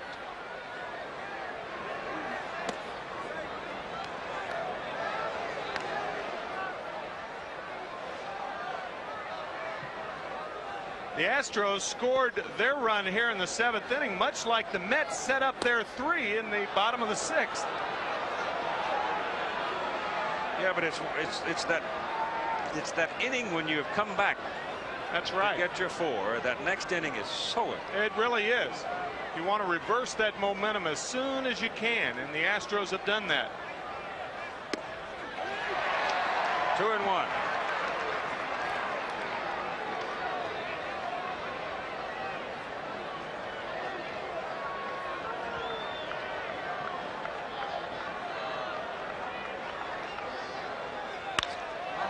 Up the alley, run down by Mookie Wilson.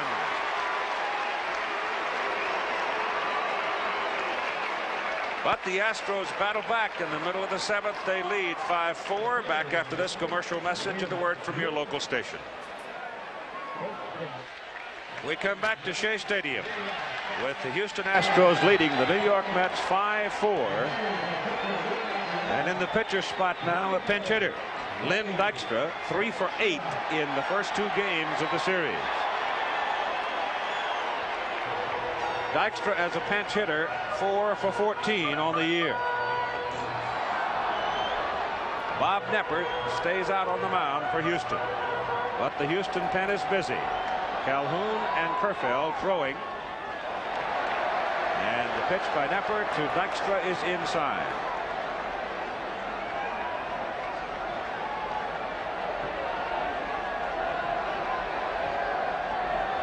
Orozco is up in the New York pen now, and it's a strike to Dykstra to make it 1-1. Mookie Wilson on deck, and then Kevin Mitchell.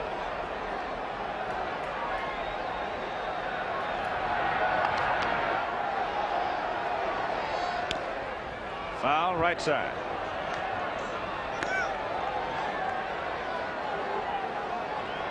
Well, with Mike Scott starting tomorrow, the one thing that the Astros can do now is pitch Jim DeShays today.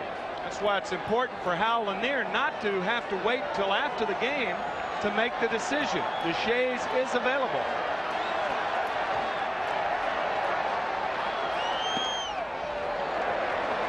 Two balls and 2 strikes on Dykstra. Orozco came in relief of Gooden in the first game and pitched very well. He just tied a knot in the Astros in the opening game. And that pitch is high and inside. So Lenny has hung in and worked to a full count. And now Bob Knepper has to throw Dykstra a fastball. Always nicer as a hitter when you know what's coming, and now it's a fastball, and see by that look on Dykstra and Lanier's face. And it's fouled away.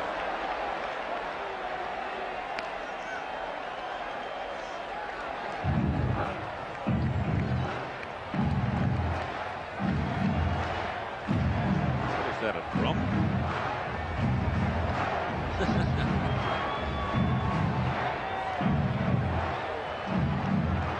3-2 count on Lenny Dykstra. Into that tight crouch.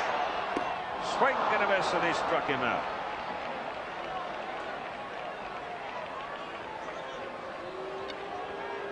The double play that got away. We were talking about, watch the hesitation by Tim Tuffle. The ball hit sharply by Denny Walling. Now watch Tuffle look at home. He's in double play depth. There's really nothing to look home for. Now watch, he wants to go home, and that delay cost the double play. The Astros didn't score any more runs, so It's a moot point, I suppose, but important that when you're in a double play depth, you've got to think about the double play and not the runner at home.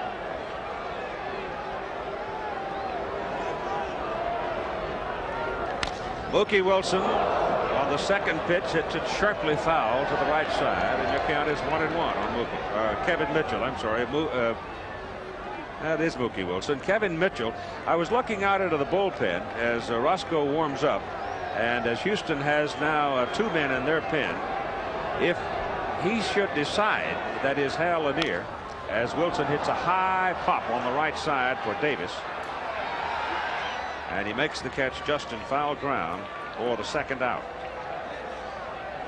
It's not beyond the pale that for a particular batter he could bring Calhoun for the one man. A guy like Keith Hernandez, and that's probably why Calhoun is up right now.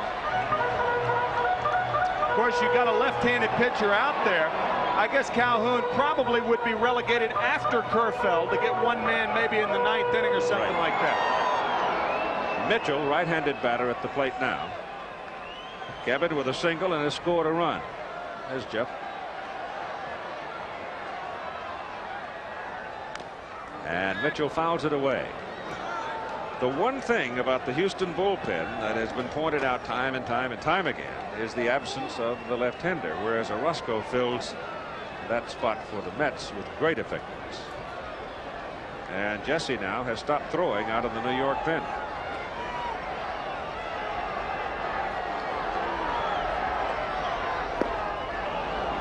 Mitchell swinging at a high fastball on the outside part of the plate, doesn't get it. He's behind now, 0-2.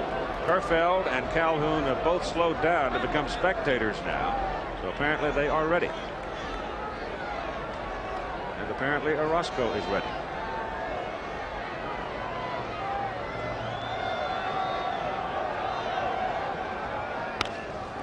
A little bleeder to the right side. Doran can't get it. Bass has no chance at it, and Mitchell is aboard. A handle hit looped over the second baseman's head.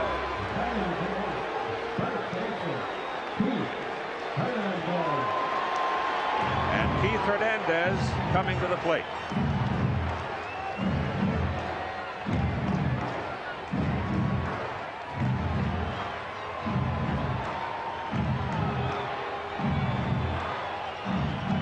So to get the feeling that that Hal Lanier is going to pop out of that dugout, but he has not. Hernandez on the day has bounced out to the first baseman and singled twice and scored one of the 4 New York runs.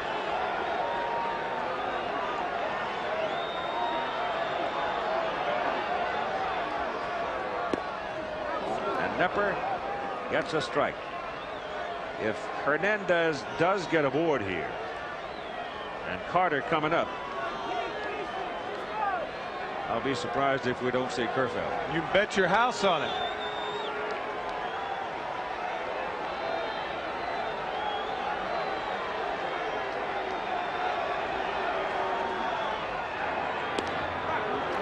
Kevin Mitchell, base runner with 2 out. Dykstra led off, struck out. Mookie Wilson fouled out. And there's Big Charlie.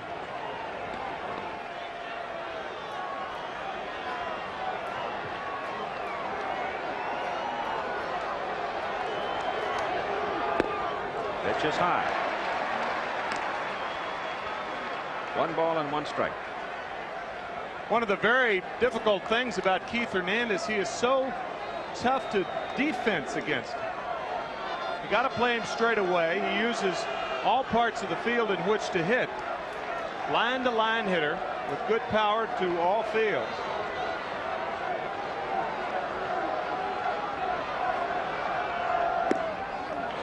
That pitch is inside. It's 2-1.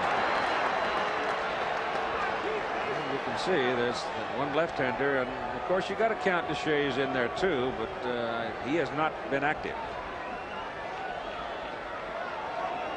Calhoun is listed as the only, quote, reliever.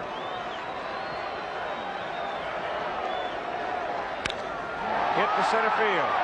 Hatcher drifts back, makes the catch, and Nepper gets out of the inning. getting a very dangerous man on a fly ball to center. And after 7, Astros 5-4.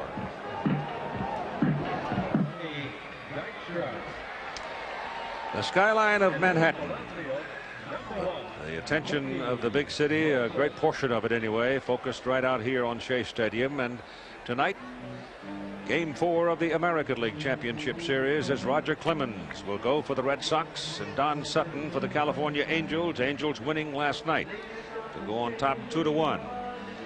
Now we've got some changes for the New York Mets as Jesse Orosco comes in relief. Ron Darling started. Aguilera succeeded him in the 6th. Orosco's on in the 8th. Lenny Dykstra goes into center field, and Mookie Wilson moves over to left field, and Kevin Mitchell leaves the lineup. Jesse 8-6 on the year. He pitched a perfect inning, as Keith said earlier, at the Astrodome, striking out 1.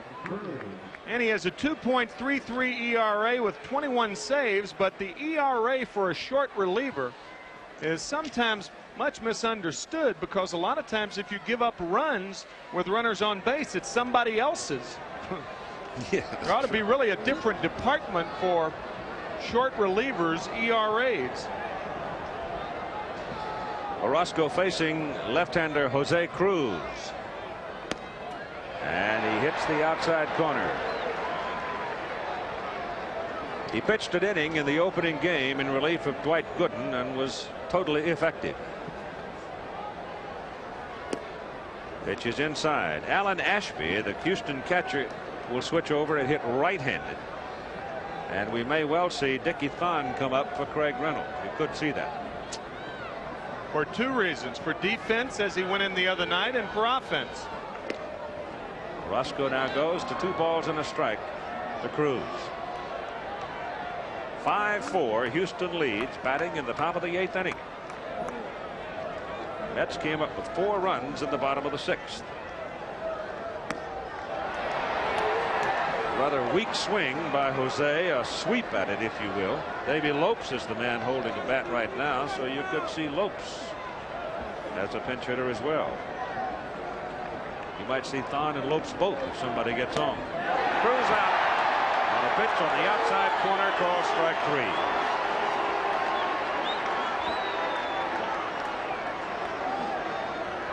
Well, this is just a nasty fastball thrown by Jesse Orosco. Notice how he ducked down there, and that's to get the front side of the left-hander to leave, and then he throws it on the outside corner. Alan Ashby turns around and hits right-handed. Pins it in for a strike.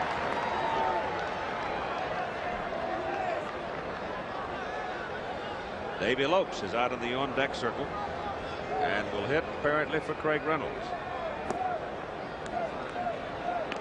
1 ball and 1 strike to Ashby.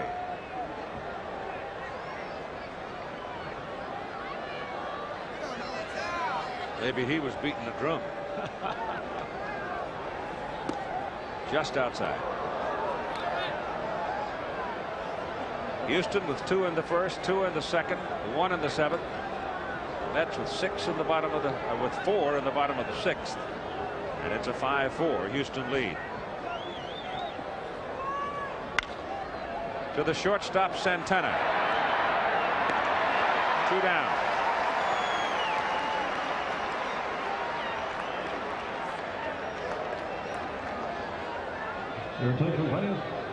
All right, Dickie Thon has come out now and is also standing at the on-deck circle, but it is Davey Lopes who will be hitting for the shortstop, Craig Reynolds. But Dickie Thon will surely go in at the shortstop position for the glove. This is a very interesting thing right here. I mean, if you pinch hit with Thon, then of course he stays in the ball game, but if he makes an out, the pitcher leads off the 9th inning. By pinch hitting Lopes and then putting Thon into the lineup, Hal Lanier will insert the pitcher in the 8-hole to make him the 9th hitter in the 9th inning. Very interesting and shrewd move by Hal Lanier. Davey Lopes, of course, so long with the Dodgers at second base, then Oakland, then Chicago, and now to Houston.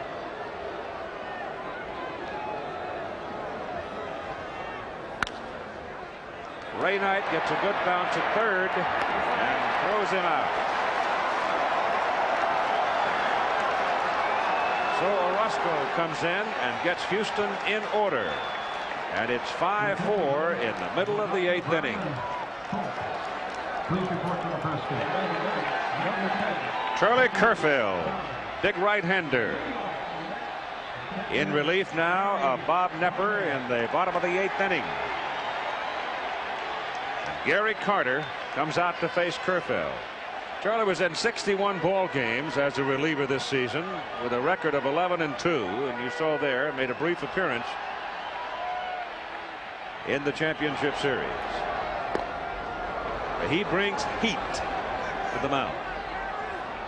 In all forms, he is a zany character, I'll tell you. Throws awfully hard. Strike one to Carter. Bounced late. Darryl Strawberry is on deck, and then Ray Knight. Charlie Kerfeld made his major league debut as a starter in this ballpark in the middle of June of last year. Slider is outside. It's 2 balls and a strike. Houston's closer or door slammer, or call him what you want, Dave Smith, is now up in the bullpen. Back to the mound. Behind the back, grab by Kerfeld, and he throws out Carter. Well, you gotta love it. That's all there is to it. I mean, I don't either, and neither does he. But watch him catch it. It's part of the act. I'm telling you, he catches it. Now watch what he does to Carter. Watch. She's gonna point to him. Just for a little added emphasis. A little point there, Gary. I'm telling you, I don't believe it. I mean, if he doesn't catch that ball, conceivably that ball could go into center field for a base hit. Either that or it's a broken tailbone. Darryl Strawberry is at the plate. And the first pitch bounces to him. 1 out. Oh, Charlie, he'll make his mark before he's done. The Jetsons have arrived. Pitch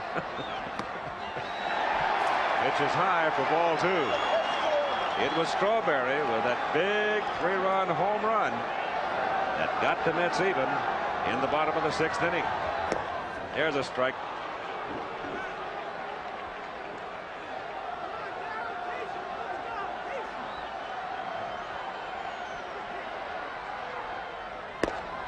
Strike 2.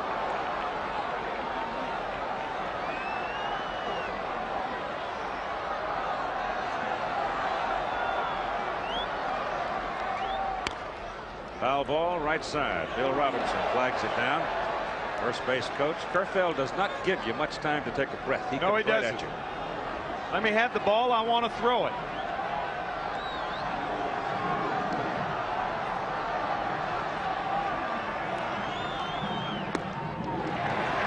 Three and 2 on Strawberry.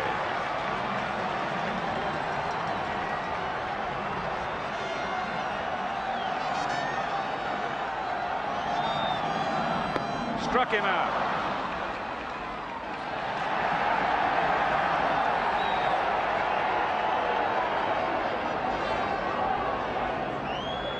Tell you, Keith, I never liked to hit against pitchers where I couldn't see their eyes. It reminds me of Bob Veal back in that old Forbes Field. As you see, this is some gas right here. High fastball. And Strawberry swings and misses. Remember, Bob Veal used to go behind the mound and clean his glasses and then throw about 110 miles an hour. I'm telling you. Ray Knight fouls it off. And it just missed Tim McCarver.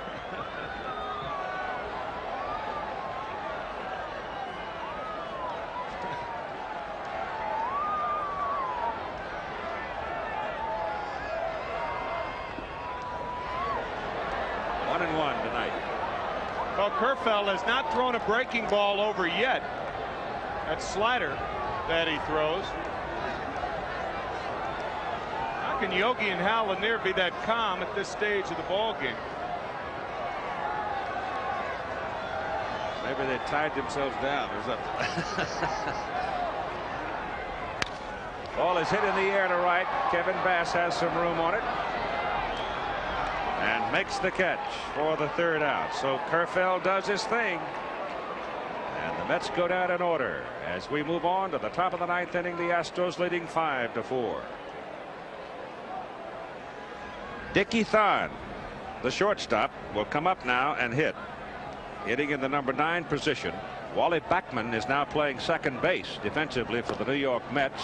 And Jesse Orozco comes with a breaking pitch on the outside. Not much of a break. Is that a hard slider? Hard slider and fastball, a tailing fastball, as you saw Wally Backman, who's inserted. To the shortstop, Santana. Thon runs pretty well, but Rafael gets him. So Thon hitting in the 9th position. We go back to the top of the order now for Bill Doran and Billy Hatcher. A 5-4 ball game in the top of the 9th inning.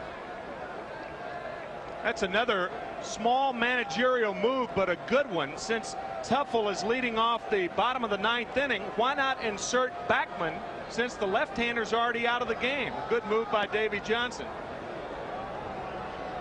Pick up a little defense in the top of the 9th also, if needed. Dave Smith is no longer active in the Houston bullpen.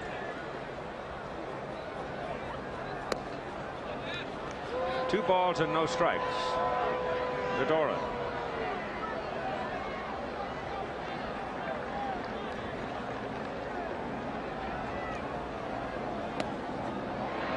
Jesse reached back for a little extra on that fastball and brings it in to make it 2-1.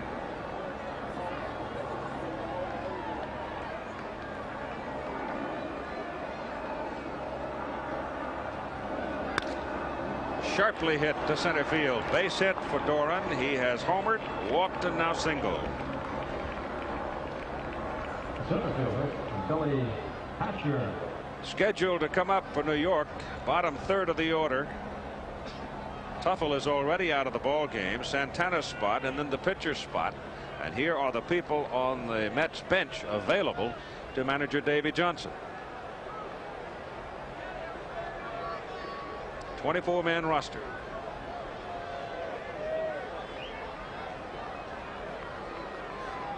Billy Hatcher with Bill Doran on first base. I'll tell you, Keith, it amazes me, speaking of that 24-man roster, it amazes me that the Major League club owners have maintained that 24-man roster throughout the 1986 season. I thought it'd go back to 25 after about a month, and that seemed to be the general feeling of most everyone. Ball one to Hatcher. Walling on deck.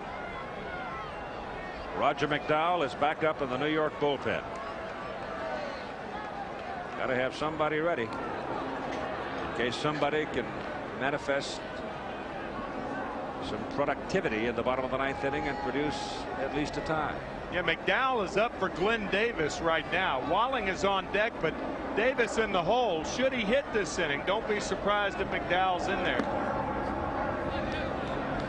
2 balls and no strikes to Hatcher.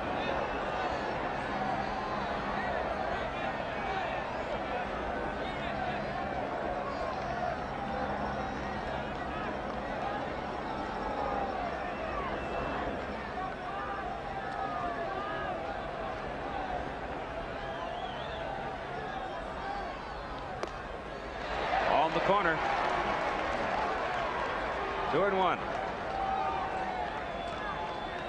Remember, the American League Championship Series goes tonight, 8 Eastern time here on ABC. That's game 4 of the American League Series between the Red Sox and the Angels. And Roger Clemens coming back with only 3 days rest. Mike Scott tomorrow night coming back under the same circumstances. Hatcher swings and misses, and they've got Doran hung up. Got him caught, and Hernandez tags him out.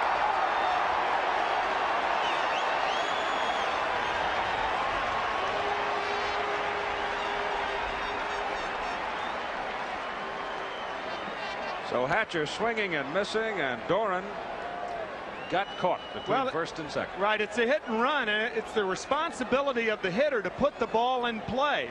The ball was in the dirt, and Doran's an easy out. He gives Keith Hernandez a little courtesy shove after Hernandez tags him out. Little shoulder there. That will be logged by Hernandez because Bill Doran, the second baseman, covers second on a lot of double play attempts. 2 down, and Hatcher now with a 2-2 count.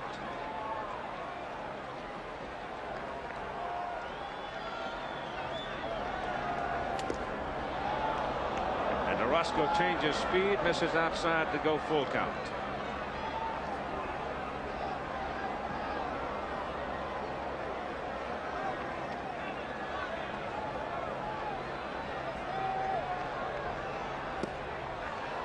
Hatcher walks.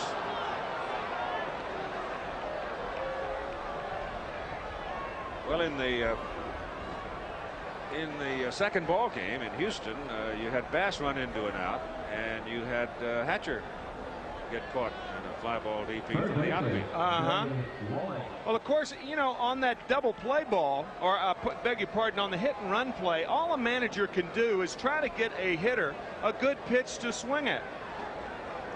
And Hal Lanier tried to do that, but unfortunately the ball was in the dirt and Hatcher had to go for it, and Doran was a dead duck. Denny Wally takes ball 1 from Orozco.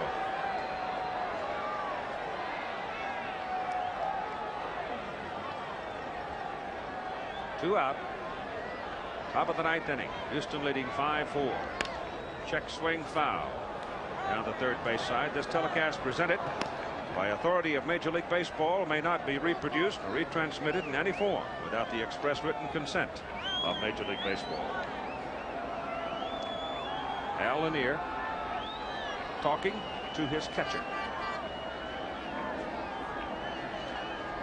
As you saw in that instance many times, Al Lanier in this instance, however, talking to the coach, who in turn is talking to the hitter. Saw the other night as Walling swings and misses, constant communication between Ashby and Lanier when they were in a defensive posture. I would be very, excuse me, Keith, I would be very surprised also that Lanier wasn't flashing a steal sign to Billy Hatcher at first base. It's a 1-2 count. 2 outs, left-handed hitter up there. Want to try to steal another run.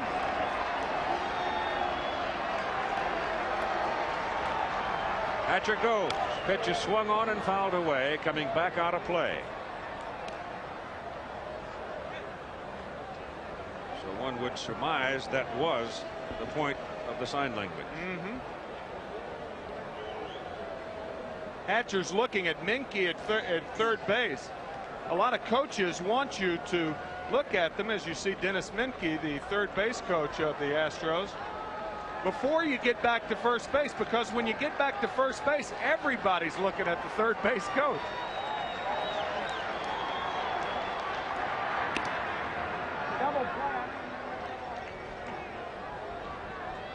A pitch in the dirt denying Hatcher contact on the ball, resulting in Doran getting caught in a rundown. Right now looms as a big play in the top of the 9th inning.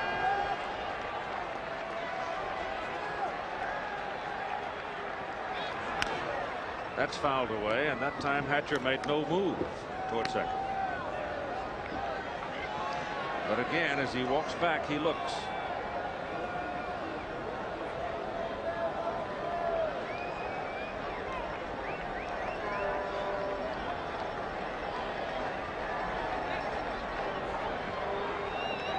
McDowell is now warm and ready in the New York pen, and he's stopped throwing, standing watching.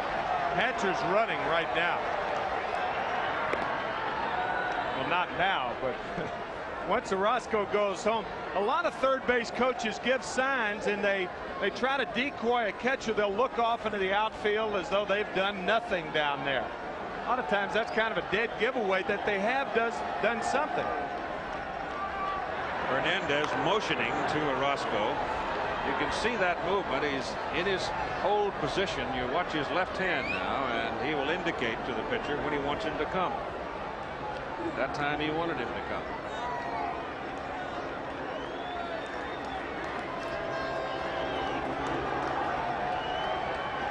Hatcher goes.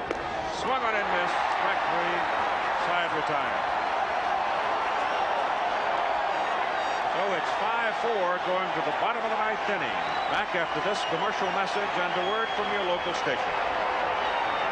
The crowd up on their feet, shouting to the heavens as Wally Backman, Danny Heap, and Lenny Dykstra will come to the plate for the Mets. Houston leads it 5-4.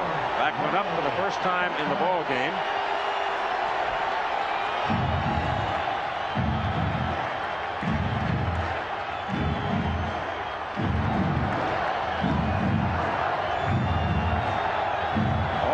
Left-handed hitters, and pitching now for Houston, the closer, Dave Smith.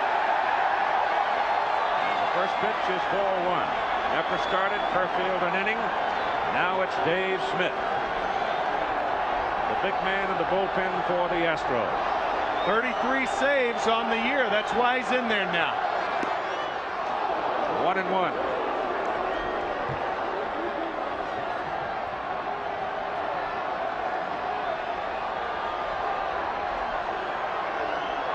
Houston trying to protect the 5-4 lead and go ahead in the series 2-1. Ball is bunted by Backman. Roll toward the first baseman, and Backman goes out to the extreme portion of the baseline, and now Hal Lanier is going to scream about it, is it? Whether or not he left. They're going to say that he went out of the baselines to avoid the tag. That's Lanier's argument right now. Now watch Wally Backman. Now obviously you can do this on a single to the outfield, but it's questionable as to whether you can do it to avoid a tag. You must be able to touch the bag. Now did Backman circle and come back to touch the bag, or when he made the circle was he in a position to touch the bag? It was Dutch Rennert's position that he was always in a position to touch the bag, and now they're going to get some help. Frank Pulley.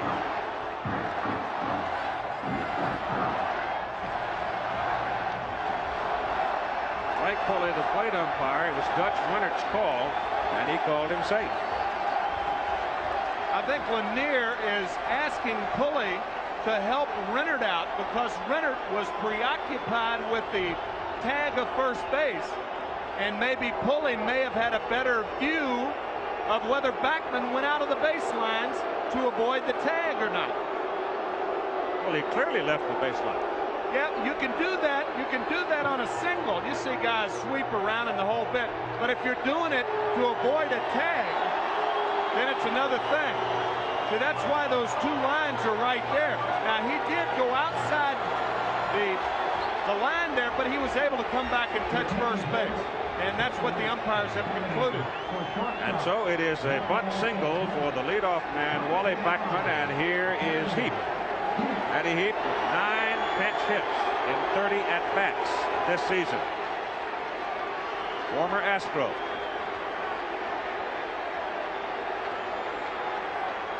And Backman with good foot speed on first base, representing the tying run.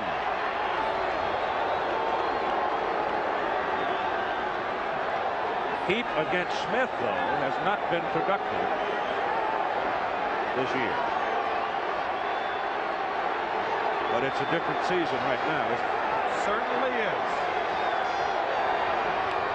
Bunt is fouled away. Denny Walling got a late start at third, as it seemed obvious that Heap would try to put it down in his way. Well, this is a bit strange because Danny Heap has no sacrifices on the year. The only thing that I would imagine is running through Davy Johnson's mind, if he does get 2 strikes on him, then Heap's a better hitter than Santana. Backman off first, representing the tying run. 5-4 ball game in the bottom of the 9th inning. 1 strike to Heap, and that pitch is inside, and it gets off the glove of Alan Ashby and rolls to the backstop. And Backman goes to second, and now it's advantage Johnson.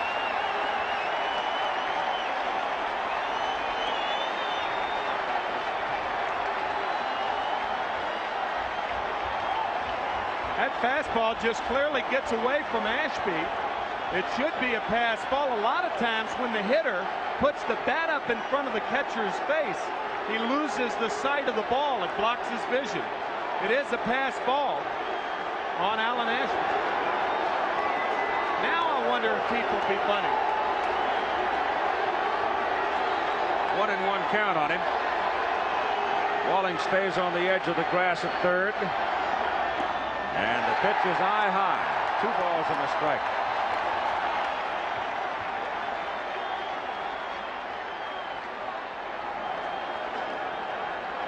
Infield has crept in.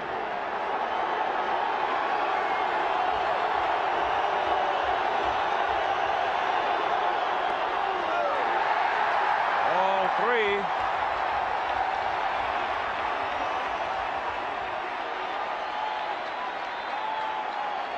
All Heap has to do is get the ball to the right side.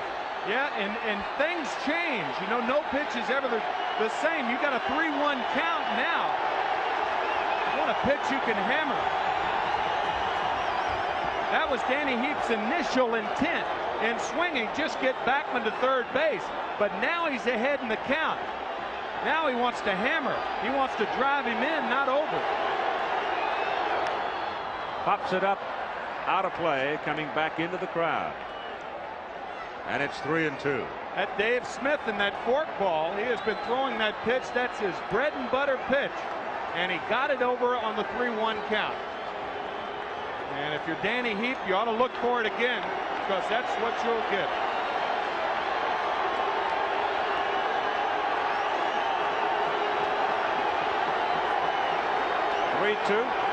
To Heap.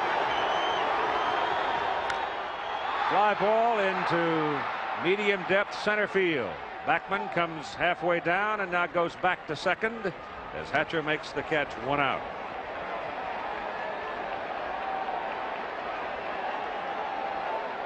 So now Dave Smith will pitch to Lenny Dykstra. Gene Mock once told me that you can score a lot of runs with the types of outs you make. That was not a good type of out to make, because Backman's still at second base. No runner advanced.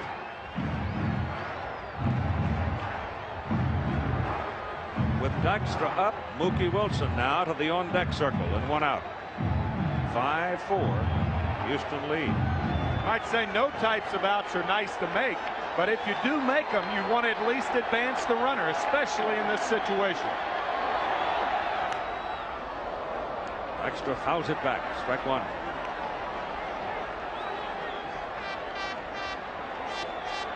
Walling on the grass at third. Davis just off the grass at first. Everybody's on the dirt. Or the edge of their seats.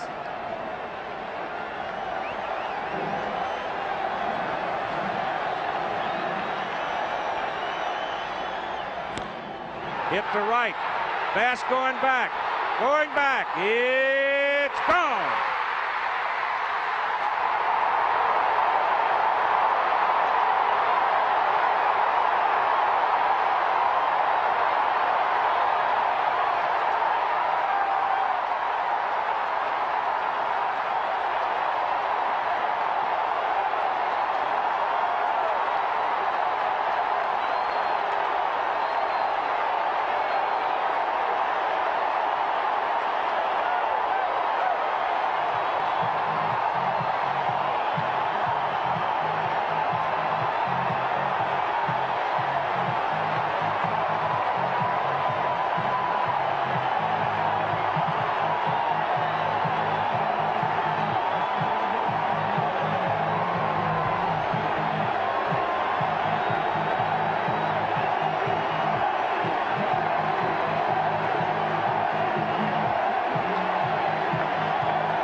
Dykstra, and the Mets beat the Astros in the bottom of the 9th inning, 6-5.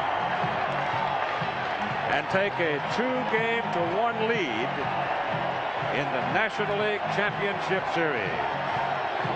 Dave Smith, the ace of the bullpen for Houston, throws a fork ball, and Lenny Dykstra hit it out as the Mets win 6-5.